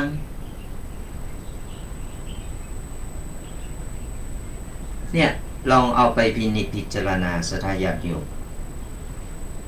วันนี้ถึงได้เอายิบยกมาเพราะว่าหลายคนหลายสถานญาติโยมหลายคนหลังไม่นี่จะโทรมาเกี่ยวกับเรื่องปัญหาครอบครัวเรื่องกันเราอ่อนติดเกมเราอ่อนว่าใครสนใจเวลาไปบรรยายองค์เฮนตุปีกับทีมงานของตุปีกับตุปีเคก็เนี่ยก็จะเจอปัญหาอย่างอี้กันเรื่องอบายมุขเรื่องของการตีเราอ่อนว่าใครสนใจเล่นอันนี้ก็เป็นปัญหาใหญ่แล้วมีวิธีแก้อย่างไรตุปีก็จะไปตลอดว่ามันเป็นดาบสองคมอย่างที่ว่าไปใจในทางที่ดีมันก็ดีใจในทางที่บดีมันก็บดีนำสิ่งบดีมาเข้าโตตอนไปบรรยายที่โรงเรียนทุกปีจะมีโปรเจคเตอร์จะมีสื่อโทษของการที่ใจในทางที่บถูกเป็นอย่างใดละอ่อนมาได้หันภาพตัวแล้วเขาก็อธิบายละอ่อนฟังแต่อันนี้เขาบหันภาพทุกปีก็จะเกินพอสังเกตคือก็สถานญาติโยมละอ่อนที่มันติดอบายมุขสารเสพติดต่างๆหรือว่าอะไรอย่างก็ตามที่มันทำให้เสียอนาคตเสียคนไปอย่างที่ทั้งนี้ทั้งนั้นนั่นแหละอย่างที่บอกเพราะละอ่อนบ่ฮู้ผิดบ่ฮู้ถูกวัยรุ่นมันกำลังฮึกเหิมกำลังที่ว่าอยากฮู้อยากเห็นอยากลองอยากกูสิ่งกูอยากแต่เฮาบ่ไปจี้ตางให้เขาตั้งนี้ผิดเนอะลูกตั้งนี้ถูกเนอะอันนี้เข้าวัดเนอะอันนี้เข้าคุกเนอะอีกอะเฮาต้องบอกต้องแยกแยะให้เขาฟัง แยกแยะเขาฮู้ลูกอันหลานอันนี้มันบ่ดีเนอะมันนี่หันก็เนี่ยมันเป็นนั่นนะเฮาต้องมีเวลาอย่างที่บอกนั่นแหละศรัทธาญาติโยมเฮาต้องมีเวลาบอกเขากันหาโอกาสหาเวลาวางนี่วันไหนเนี่ยวันนี้วันเกิดอุ้ยเนอะวันเกิดอีแม่เนอะวันนี้อีแม่ไปทำบุญเนอะไปกับอีแม่เนาะไปกับอุ้ยเนาะแล้วเขาก็สอนเขาเอาธรรมชาตินี่แหละสอนเขาวัดนี่เป็นงามเนาะวัดนี่เป็นมีต้นไม้เนาะอันนี้เป็นละอ่อนมันก็โตมันก็มันก็นี่ไปค่ะวันนี้อีแม่จะไปกันเป็นว่าวัดนี่นะมีอันนั้นอันนี้จะไปทำนี่แหละมันเป็นกิจกรรมครอบครัวเฮาก็สามารถที่จะนำเราอ่อนเห็นหู้เข้าใจว่าอันไปส่งอีแม่ไปวัดกำเนิดไปส่งปกปิกละเฮาต้องมีแนวโน้มมีแนวสูงใจอันจวยหิวอันนี้ไปหืออุ้ยกำเนิดอุ้ยหิวก็ใครไว้เผื่อไปถึงปุ๊บคนห้องว่าเราต้องมีกลยุทธ์ในการที่จะสอนเรามาใจไปถึงไปวัดวันนี้ไปนางฟังธรรมเนอะเราอ่อนร้อยต่อเป็นร้อยแล้วมันถึงสายโหแกวนมนแกวดฮะไปเราต้องมีกลยุทธ์เราต้องว่าวันนี้แม่ขามไก่ดีไปส่งแม่จอยหิวอันนี้จอยยิบอันนั้นเนี่ยฟังติ๊กเตอร์เนอะเดี๋ยวแม่ติ๊กมันจะไปไหนได้เนี่ยศรัทธาญาติโยมสิ่งกุอย่างมันอยู่ที่โตของเฮาเองอยู่ที่ตนแบบมันจะลูกมันเองมันเติบโตมันจับตามใจมันเถอะปล่อยมันไปปล่อยมันมันเป็นหยังแล้วตัวเก่ามาภูมิใจทีหลังวัดน่ะเปิดประตูนี่2 ด่าน 3 ด่านประตูหน้าประตูหลังประตูข้างเปิดซ่านี่ป้ากับไปต่อเข้าในวัดนะ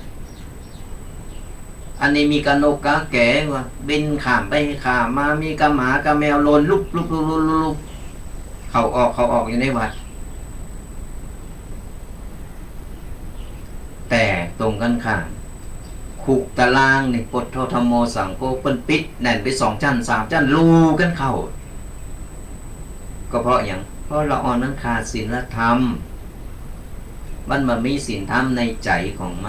มันก็เลยทำอย่างแบบมีอย่าไปยึดเหนี่ยวมันก็เลยทำอย่างแบบตามใจฉันตามใจตัวเอง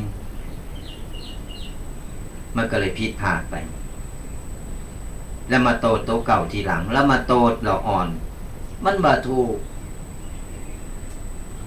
เอาต้องจี้ต้องแนะแนวก่อนว่าตั้งอันนี้ผิดเนอะลูกอันนี้ถูกเนอะอันนี้เขาตั้งไปสวรรค์อันนี้เขาตั้งไปนรกเนอะเขาต้องเขาหู้ว่าอันนี้ผิดอันนี้ถูกเขาทำอันนี้ผิดเขาต้องรับผิดชอบเนอะอันนี้เขามันต้องสอนต้องบอกมันไม่โดยเลวเขาก็เอาโดยกลโดยใจกลยุทธ์ในการสอนละอ่อน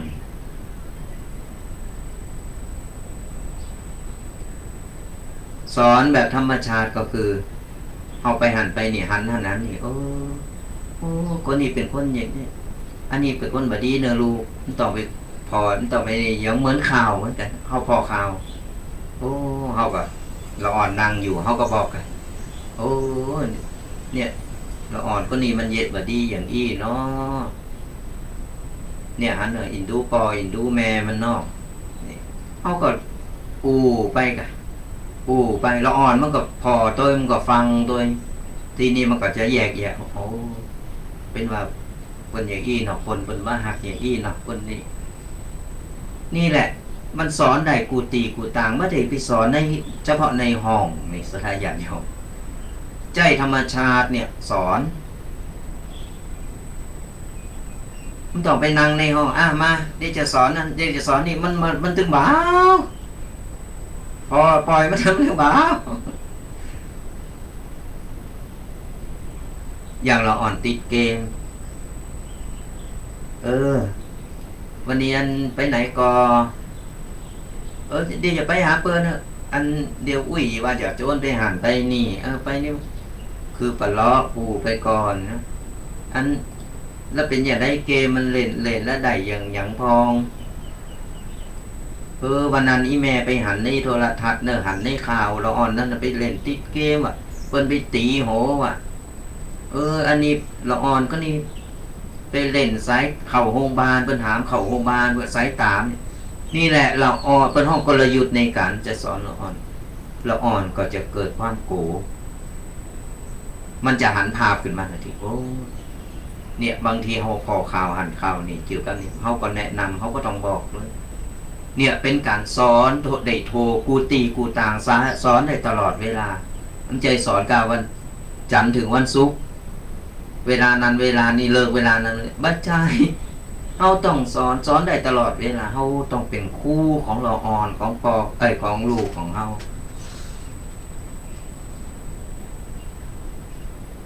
เนี่ยตึงมนตีอะไรเอามาปูคนที่เปิ้นได้โทรมาก็จะได้ผ่อนคลายจะได้ตุปีก็ได้บอกว่าเดี๋ยวเอาไว้ตุปีจะเอามาโลมกันแล้วก็ฟังแล้วก็ลองเอาไปปรับใจเอาไปปรับเป็นกลยุทธ์ในการตีปรับเป็นพฤติกรรมก็อ่อนได้ก็ลองเอาไปใจไปพอเจอทุกปีเป็นนางทีละคนทีละสายมันใจเวลานะเพราะฉะนั้นเลยวันนี้เลยโลมเอามาศรัทธาญาติโยมได้ฟังกันว่าการที่ว่าเขามีปัญหาอย่างต้นเหตุมาจากอย่างแสดงว่าเราอ่อนเราศีลธรรมคุณธรรมในโตของเราอ่อนยังมีน้อยยังแยกแยะว่าถูกว่าอันใดผิดอันใดถูกอันใดดีอันใดโชว์ความรับผิดชอบมีอย่างใดเฮาก็ต้องเริ่มต้นนี้พอเริ่มต้นนี้เรียบร้อยปุ๊บเราอ่อนมันได้หู้แยกถูกแล้วกึดออกแล้วก็ถึงบอกว่าเราอ่อนมันเหมือนผ้าขาวก็เอาสีดำไปมันก็สีดำสีแดงใส่มันก็สีแดงก็เอาจี้แนะไปอย่างไรมันก็เป็นอย่างนั้นพ่อแม่เป็นห้องเป็นครูแนะแนวเป็นครูประจำบ้านที่แนะแนวชี้แจงเราอ่อนตุเจ้าพระเนนเป็นครูสอนในการที่ว่าหู้จักศีลจะทำหู้ผิดหู้ถูกหู้ดีหู้โชว์ครูติวเฮนเปิ้นหือวิชาความหู้เกี่ยวกับเรื่องภายนอกต่างๆเรื่องอย่างต่างๆเปิ้นห้องบวรตึง3อย่างในศรัทธาญาติโยมมันต้องโลมกันคือความหู้ถ่ายทอดความหู้วิชาคงต่างๆเอามาไม่จะไปรอปังเฮนละจบคือจบอยู่ที่ครูมันต้องเอาไปตั้งเข้าไปตั้งวัดพองมาบ้านก็พ่อแม่สอนพองไปโรงเรียนก็ครูสอนน้ำอย่างหนึ่งเนี่ยเราอ่อนมันก็ได้รับหู้หลายๆอย่างเอามาประมวลรวมกันแล้วเราอ่อนก็จะเป็นคนดีมีศีลธรรมเป็นคนเก่งเข้าสังคมได้หู้จึงต้องโลกตั้งธรรมหู้จึงประสบการณ์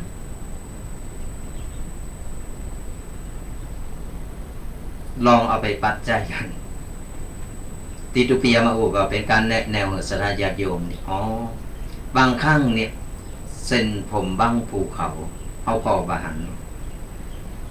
ตุปีก็ไปค้นว่าไปพอในตำรับตำราต่างๆก็เลยเอามาประมวลรวมกันเอามาศรัทธาญาติโยมไปฟังกันตอนนี้กินเวลาไปชั่วโมงป่ายละก็ยังมีเวลาเหลืออยู่ทีนี้จะเปิดสายหน้าใหม่ก็ศรัทธาญาติโยมเนี่ยมีอย่างที่จะเพิ่มเติม หรือว่ามีอะไรอย่างตีขอคิดดีๆต่างๆก็เอามาอู่มามาตักตายกันได้ก็สามารถโทรศัพท์มาได้ตี0826112245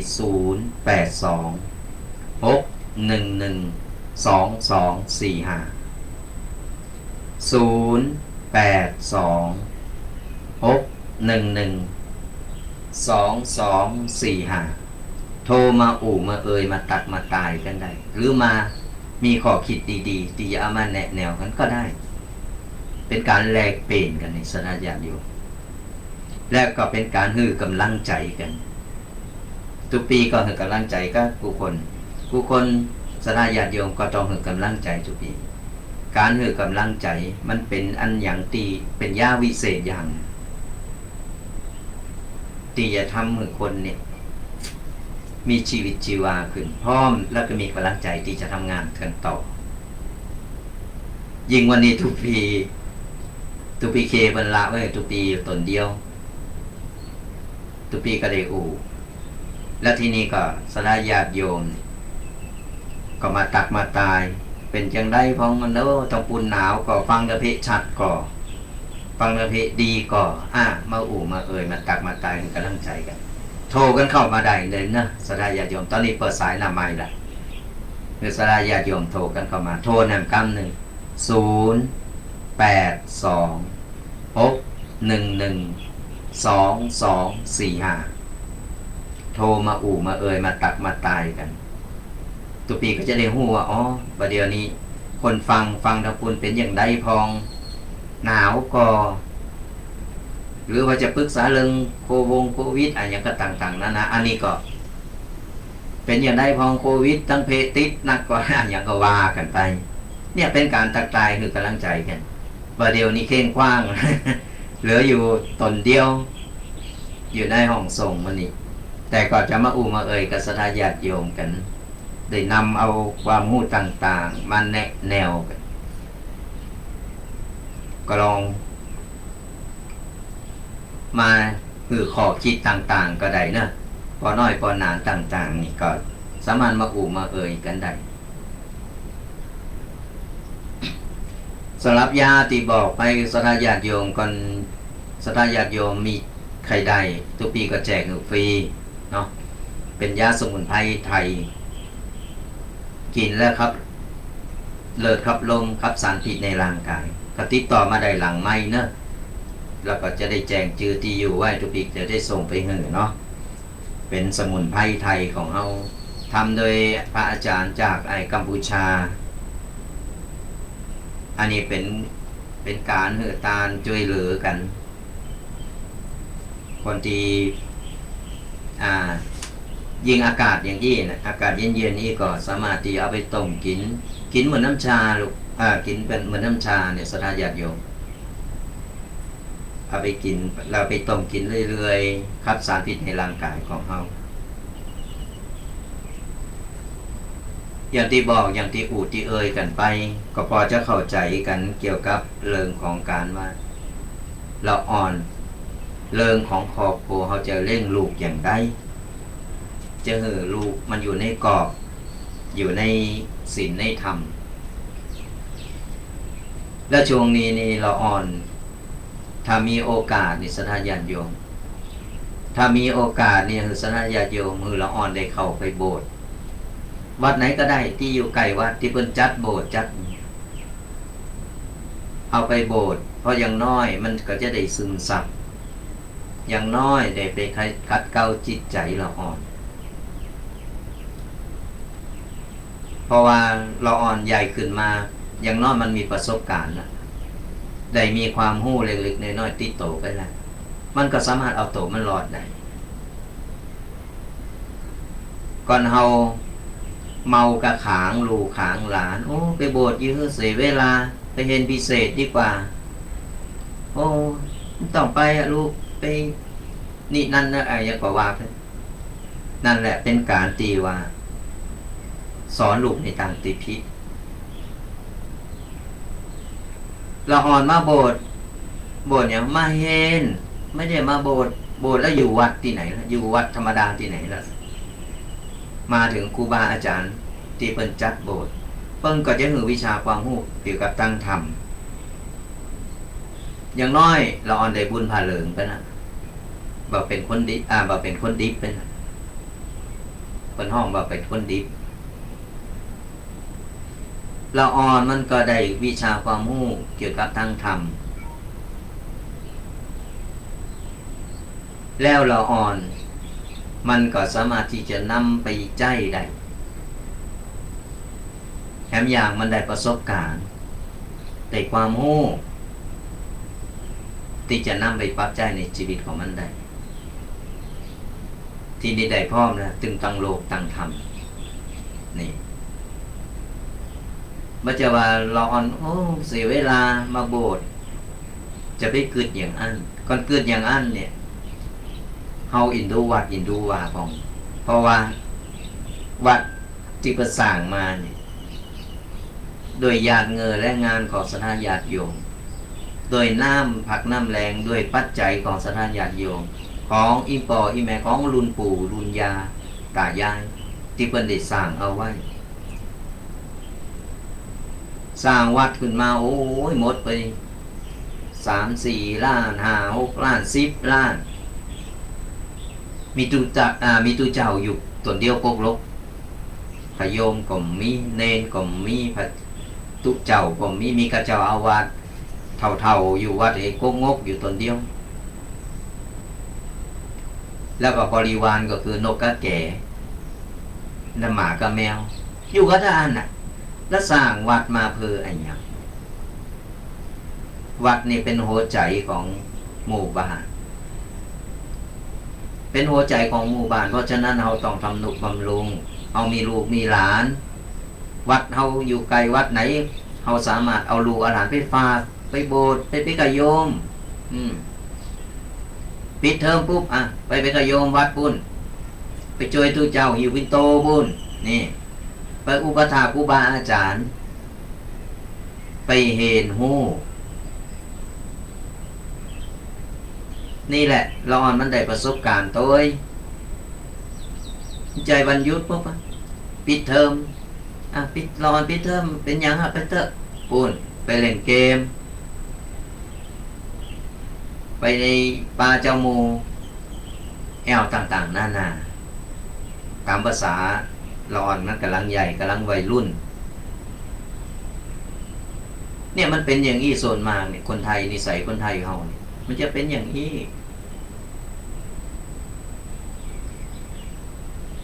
โกลูกโอ้ยลูกกันเอาใจลูกกันมีลูกชายคนเดียวมีลูกหญิงคนเดียวหักเหมือนแก้วเหมือนแหวนเหมือนแก้วตาโด่งใจ สุดท้ายใหญ่มาหน่อยเราอ่อนเสียคนมาให้นอกยื้อดี เนี่ยมันเป็นอย่างอีสนายาติโยมก่อนเฮาตัดสินใจเฮาแข็งใจให้หน่อยอยู่ห่างๆคือเราอ่อนเฮาจี้แนะคือเราอ่อนจี้แนะไปอย่างอินเนอร์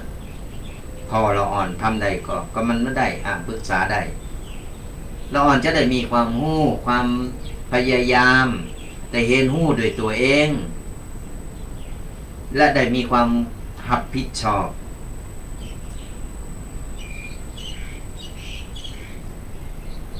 เมื่อใจว่าอย่างที่ว่าใครได้ยังก็ทูลหื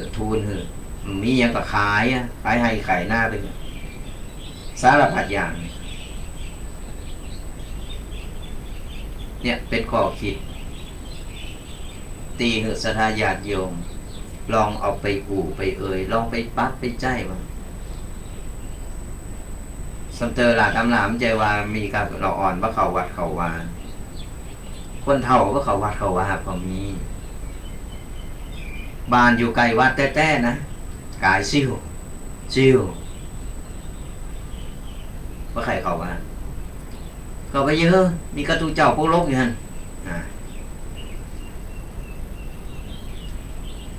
เอาไปเอามากลายเป็นวัดล่างไปสร้างขึ้นมาหมดเงินหมดทองสุดท้ายตูเจ้ามีเจ้าอาวาสมีตูเจ้าพันเนรไปอยู่มอง กลายเป็นวัดล่างวัดป่าลากนี้ไปมันต้องช่วยกันสถานญาติโยมช่วยกันแล้วก็ทุกเจ้าพระเนรเปิ้นก็จะมีกำลังใจเปิ้นก็จะมาเฝ้าวัดเฝ้าวาไว้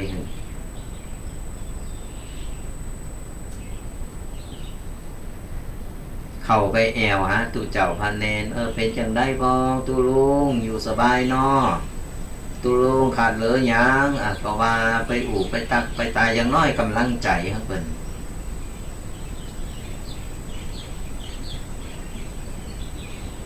บางคนนี่เป็นน้อยเป็นนานซึกออกไปก็หายแซบไปเห็นนี่บ่ปิกบ่ปอกมาละอยู่มาเมินเบอร์แล้วซึกออกไปมีครอบครัวหายแซบไปปิกไปพอตั้งวัดตั้งวาพองบางทีตู้เจ้าพันเนนตนน้อยตนรุ่นใหม่เพิ่นมาเพิ่นนี่เพิ่นก็จะได้ต้องการความปรึกษาเพิ่นก็จะได้ฮู้ว่า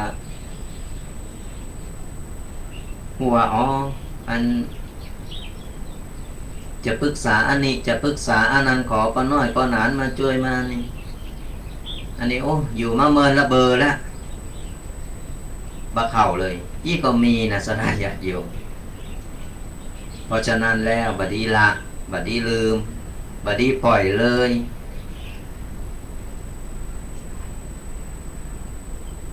แวะเวรไปบ่ไปนี่ก็มาสนทนาธรรมมามามันเนี่ยอย่างที่ว่าคือบางทีเจ้าอาวาสบางตีนี่เป็นตุเจ้าน้อยตุเจ้าหนุ่มไฟแรงนี่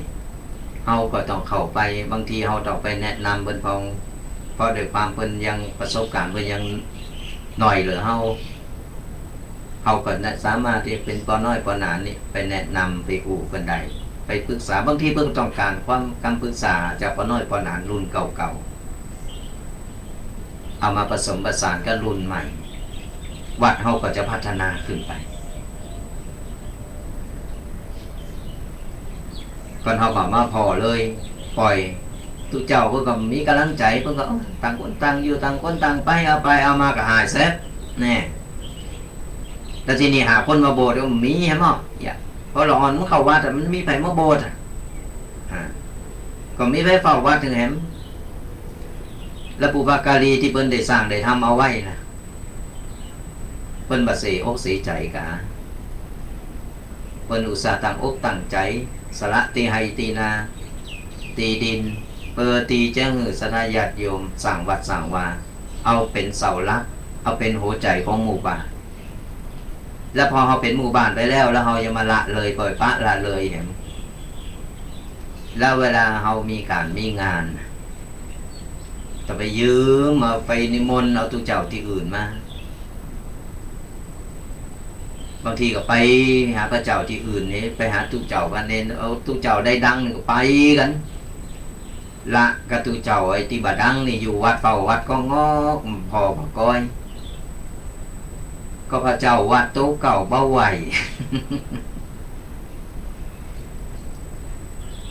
พระสงฆ์ที่ไหนก็เหมือนกันสถานญาติโยมศีลเท่ากันปฏิบัติเหมือนกันนุ่งผ้าเหลืองเหมือนกันเฮาบ่ดีเลิกบ่ดีไปหักเพิ่นฮ้องว่าอย่างก็เลิกตีหักมักตีจังนี่ตุเจ้านี่เฒ่าแล้วบ้างไปผู้น่ะตุเจ้าผู้น่ะหน้าตาดีร้อนนุ่มอยู่ปากันไปน่ะยี่ก็มีนะ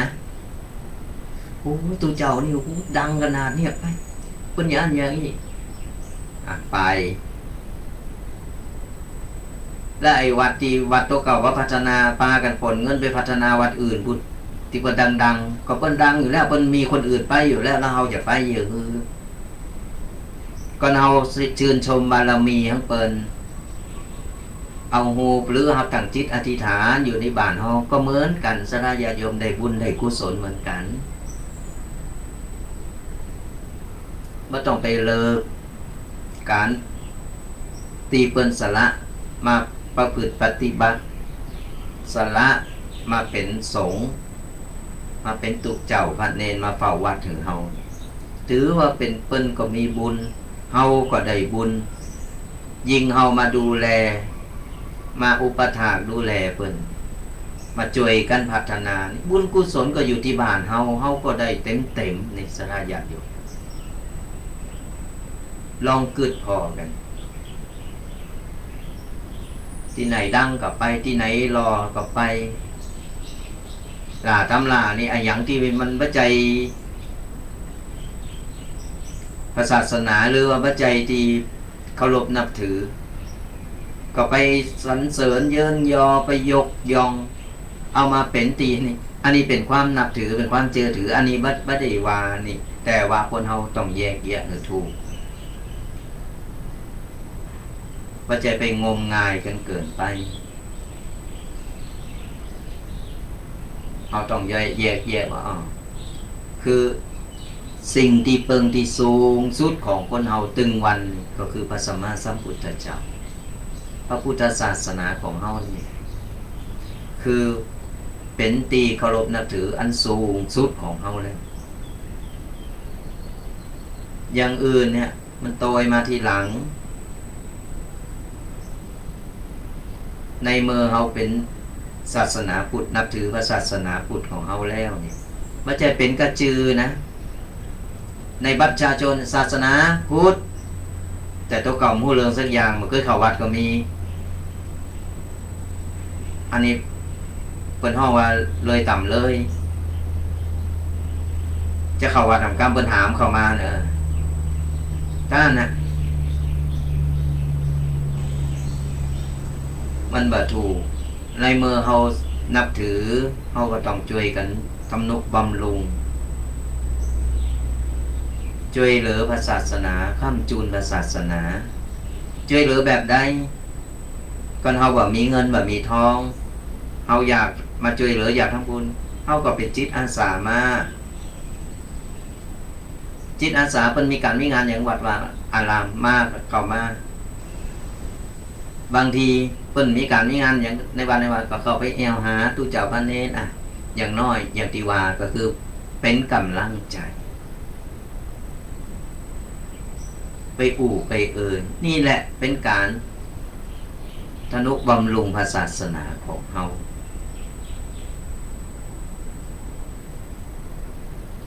เจนใดบ่ข้างเจนใดว่าหายใจบ่ออกแล้วนี่ถามมาแล้วไปไหนไหว้วัดนะถามกันมาแล้วมันบ่ใจเลยสลายญาติโยมเตียวก็มามีลูกมีหลานก็อย่างที่บอกก่อนเฮาใครได้บุญได้กุศลเฮาก็ได้บุญได้กุศลกับลูกกับหลานเฮาโดยการที่เอาลูกหลานเอามาโบสถ์อย่างน้อยเนี่ยมาโบสถ์จะกี่วันเนี่ยอย่างก็แล้วแต่เอาเวลาที่ว่าอย่างน้อยเราอ่อนได้โบสถ์ได้ศึกษาได้เห็นฮู้เหมือนที่วัดตุปีมาเดียวนี้ไปซ้อหาตู้เจ้าพระเนรที่อยากมาโบสถ์มาอยู่มันมีตู้เจ้าพระเนรหนักๆปรากฏว่าได้มาตนเดียวมีอายุ8 โขบนี่สถานญาติโยมอายุ8 โขบก็มาโบสถ์เฮนตั้งวันนี้ก็อยู่ที่นี่ใหม่ๆงอแงหน่อยต่อเอาไปเอามาซาบซึ้งในรถประทับอยู่ยาวเลยแล้วอ่อนละมันเข้ามาอยู่เพิ่นห้องว่าอยู่ในกลุ่มหันเอาไปมาเดียวปัญหามาพ่อแม่มีกับพ่อแม่เนี่ยหิมาหาเพราะฉะนั้นแล้วเราต้องปลูกฝังให้เราอ่อนถึงเป็นนอเนอร์ศาสนาพอเราอ่อนนี่มันต่อไปเนี่ยมันจะสืบทอดกันไปติ๊กตุปู่ตุปอทั้งหลายแหละตึงวาจารหรือว่าตุปีพอเมื่อมานั้นก็ต้องล้มหายตายจากกันไปรุ่นใหม่ๆมันก็จะได้ขึ้นมาเห็นก่อนเฮาบอกปลูกฝังเราอ่อนไว้แต่ตอนนี้เฮาก็จะต่อไปเนี่ยมันจะมีกาวัดล่างสลายญาติโยม และบรรพบุรุษของเฮาที่เพิ่นได้สร้างได้ทำเอาไว้ได้กึดเอาไว้นี่เพิ่นก็ต้องมาเสียอกเสียใจภายหลัง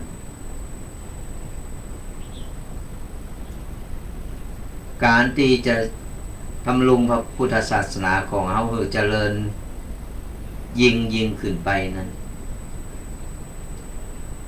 บ่ต้องไปเห่อในการที่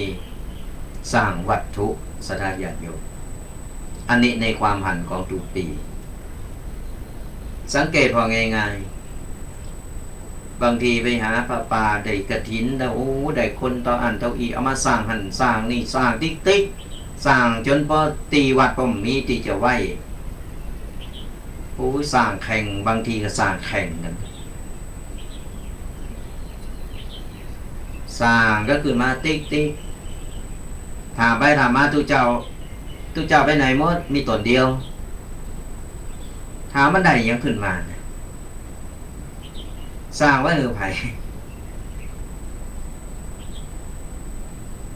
คือสร้างบุคลากรวัตถุไว้ทีหลัง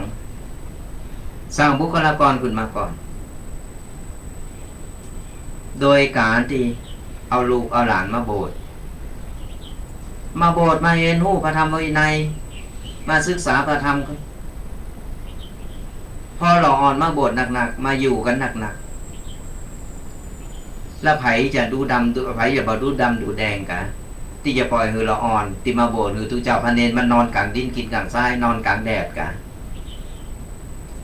ลองตุเจ้าพระเนรเข้ามาหนักๆต่อที่หันมันมีกาสาราอันเดียวเดี๋ยวคนนั้นโอ้ยลูกฉันมาโบสถ์โอ้ยลูกนี่มาโบสถ์คนนั้นมาโบสถ์เดี๋ยวมันก็เกิดขึ้นโตยมาวัตถุต่างๆอันนี้สร้างวัตถุรอหลับแต่บุคลากรตุเจ้าพระเนรแบบนี้สร้างเพื่ออันอย่างโอ้ยวัดนี้งามเนาะโอ้ยวัดนี้งามตุเจ้าพวกโลกปารามีตนสองตนนี่เป็นความคิดของตุปีเองเนี่ยตุปีเกิดอย่างนี้ถึงได้บอกว่าบุคลากรอย่างน้อยตุเจ้าพระเนร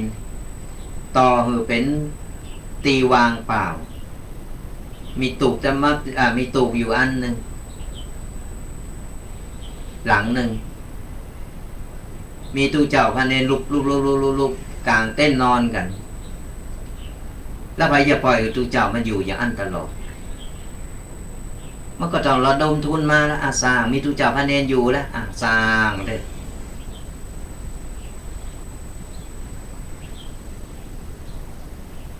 อย่างน้อยเนี่ยเป็นสร้างขึ้นมากันแดดกันฝนหือตุเจ้าพระเนรหือนี่สร้างขยับขยายได้แต่นี่สร้างไว้รอรับก่อนนะตุเจ้าพระเนรอยู่ไหนยังมาหู้เลยบางคนยังมาเกิดตื่นเนี่ยลองไปกึดพอสถานญาติโยมเพราะฉะนั้นช่วยกันสนับสนุนเราอันใดโบสถ์แล้วก็ดูแลตุเจ้าพระเนรที่อยู่ในวัดในวาจะไปปล่อยปะละเลยเพิ่นเตียวกับไปแอวตุลุงเป็นได้วันนี้หนาวเนาะเป็นได้เป็นหนาวมีอย่างโฮเมอร์ก็ถามซักสุกดิบกันไปเป็นการให้กำลังใจ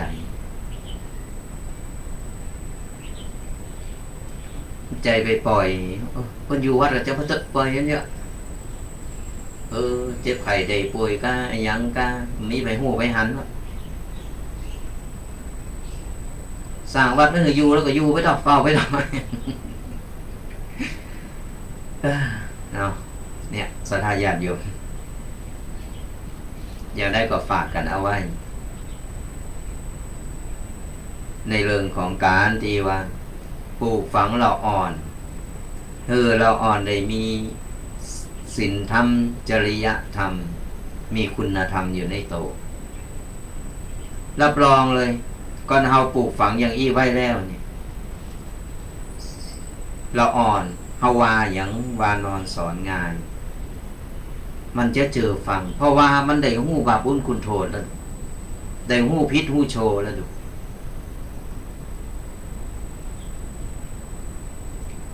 ละอ่อนมันจะเป็นคนอ่อนน้อมถ่อมตนเป็นคนที่เห็นหู้จักกตัญญูหู้คุณเพราะว่ามันมีศีลธรรมมีคุณธรรมประจำใจมันแล้วโอ้อันนี้แม่ว่ามันบดีมันผิดเนอะอันนี้ผิดอันนี้ถูกเนอะมันแยกแยะถูกตึงวันนี่พ่อแม่หนึ่งบ่มีเวลาหือลูกสองบ่ใจใส่ลูกสามบ่ใครหู้เริงเกี่ยวกับการเลี้ยงลูกเพิ่นมีก็มีเพิ่นแต่งงานเฮาก็แต่งงานเพิ่นมีลูกเฮาก็มีลูกแต่บ่ฮู้ไปอย่างใดล่ะกำลากับพ่อแม่เป็นแบบอย่างที่บ่ดีหือแหม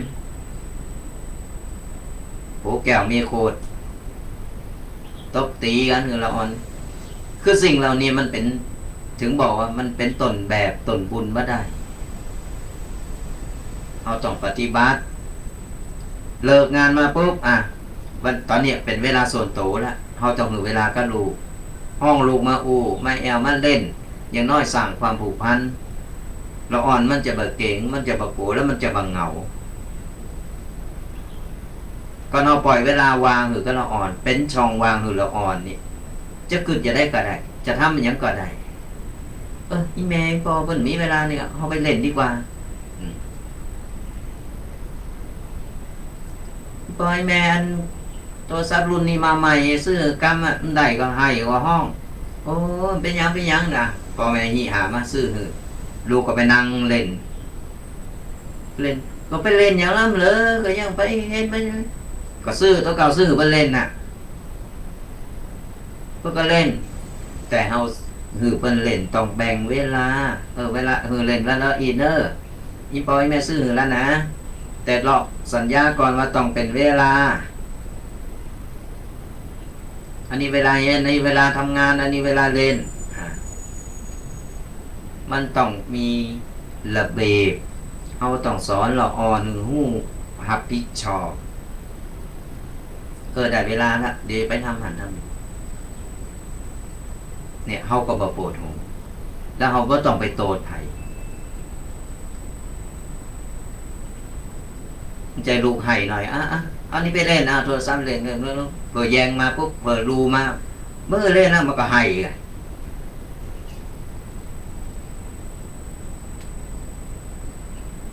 เนี่ยสถานญาติโยมไปกึดไปไต่ต้องพอ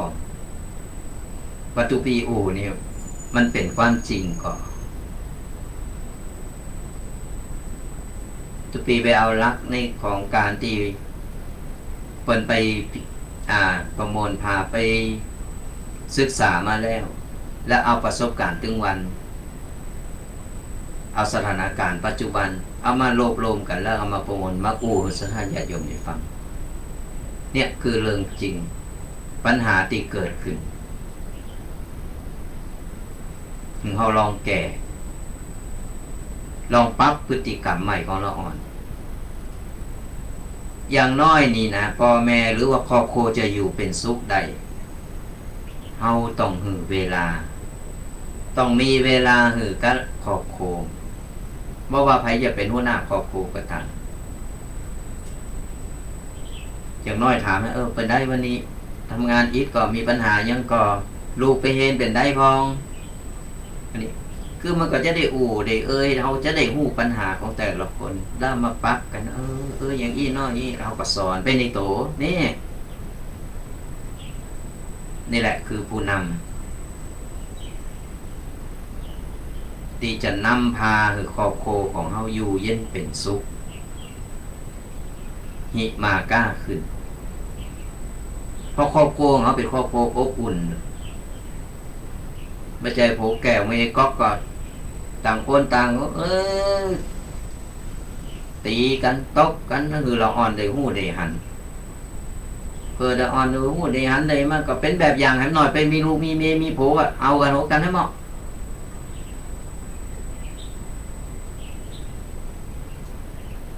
เพราะฉะนั้นเนี่ยเฮานี่ ถึงบอกต้องเป็นต้นบุญต้นแบบดีๆคือก็ครอบครัวในมือเราจะเป็นหัวหน้าครอบครัวไปแล้วต่อไปเราจะไปทำงานจะไปที่ไหนเราจะมีความรับผิดชอบเราจะได้มีเห็นหูมีคุณธรรมวัฒนธรรมจริยธรรมและมีศีลธรรมก่อนเราเป็นผู้นำคนก่อนขาดหมู่นี้ไปแล้วเนี่ยเป็นผู้นำตีดีบ่ได้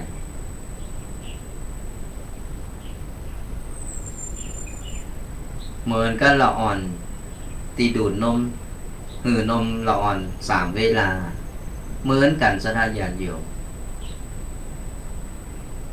นิสัยใจคอมันก็จะแตกต่างกันไป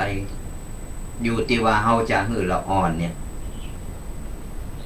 จะสอนละอ่อนเนี่ยแบบไหนอย่างใดมันขึ้นอยู่ที่ตัวเฮาเอง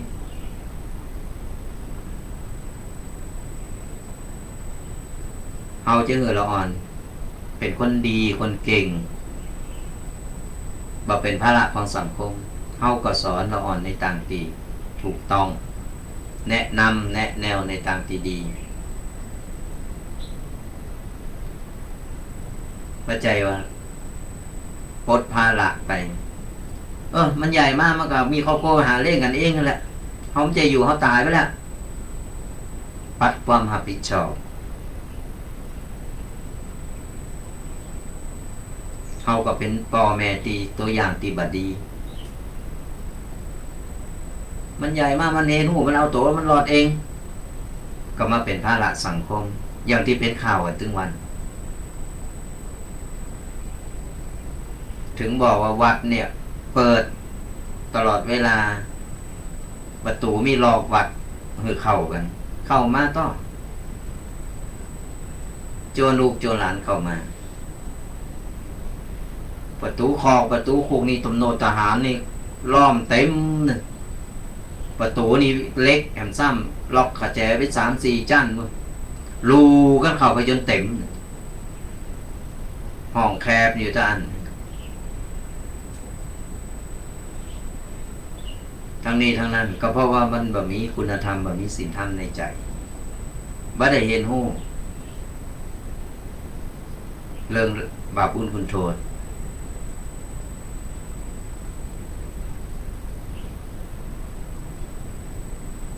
เนี่ยศรัทธาญาติโยมฟังไปแล้วก็คิดไป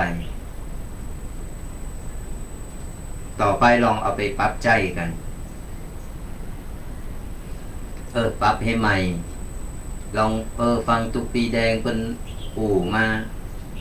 เป็นอย่างอี้ลองเอาไปปรับใจสิ่งใดที่มันปรับใจแล้วมันดีเฮาก็จะหมดตุกเฮาก็เป็นกังวลตายก็ตายละนี่สราญาติโยมบ่ต้องมาโหหาอะไรอย่างแล้วเฮาได้คือวิชาความรู้เฮาได้คือกูสิ่งกูอย่างเพิ่นไปแล้วถือว่าหมดภาระของเฮา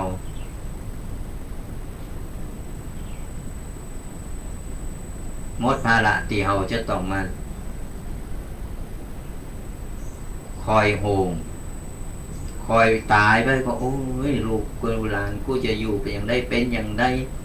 เป็นไห้เป็นนอตายไปแบบหน้ามองหน้าเศร้า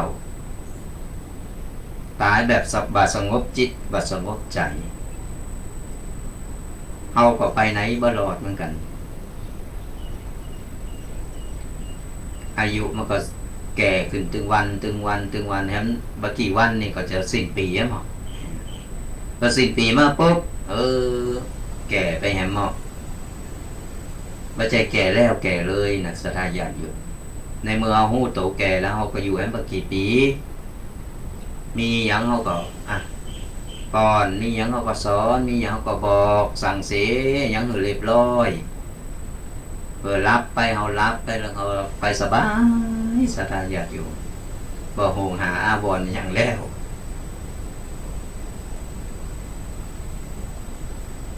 เนี่ยลองพอลองไปปรับพอไผที่ได้แนะนำหือทุกปีเอาเรื่องนี้มาหรือว่ามาปรึกษาวันนี้ทุกปีก็ได้ได้มาศรัทธาญาติโยมได้ฟังกันแล้วแล้วต่อไปไผมีปัญหาอย่างใดทุกปีก็ จะได้ไปเสาะไปค้นคว้ามาก่อนบ่ฮู้เขาก็จะได้ไปถามครูบาอาจารย์ผู้ที่เพิ่นฮู้ที่เพิ่นมีภูมิฮู้ภูมิธรรมหนักก็จะได้เอามาเล่าสู่ศรัทธาญาติโยมได้ฟังกันแห่งใหม่เอาละตอนนี้ก็เหลือเวลาอยู่5 นาทีเนาะก็ฝากกันเอาไว้กับศรัทธาญาติโยมนะตอนนี้ดูแลสุขภาพกันหน่อย เพราะว่าอากาศมันเปลี่ยนแปลงไปแหมแล้วก็จะไปลืมกรรมที่ทุกปีได้อู่ได้เอ่ยไปก็ลองเอาไปปรับใจกัน แล้วก็ขอขอบคุณอนุโมทนาบุญกับศรัทธาญาติโยมที่เพิ่นกดมาใน Facebook หรือว่า YouTube ต่างๆคือกำลังใจกันมาอันนี้ก็ขออนุโมทนาบุญกัน ก็ไผจะทำบุญโดยที่เฮาบ่ฮู้โตโดยการกดแชร์กดไลค์ไปเนอะศรัทธาญาติโยม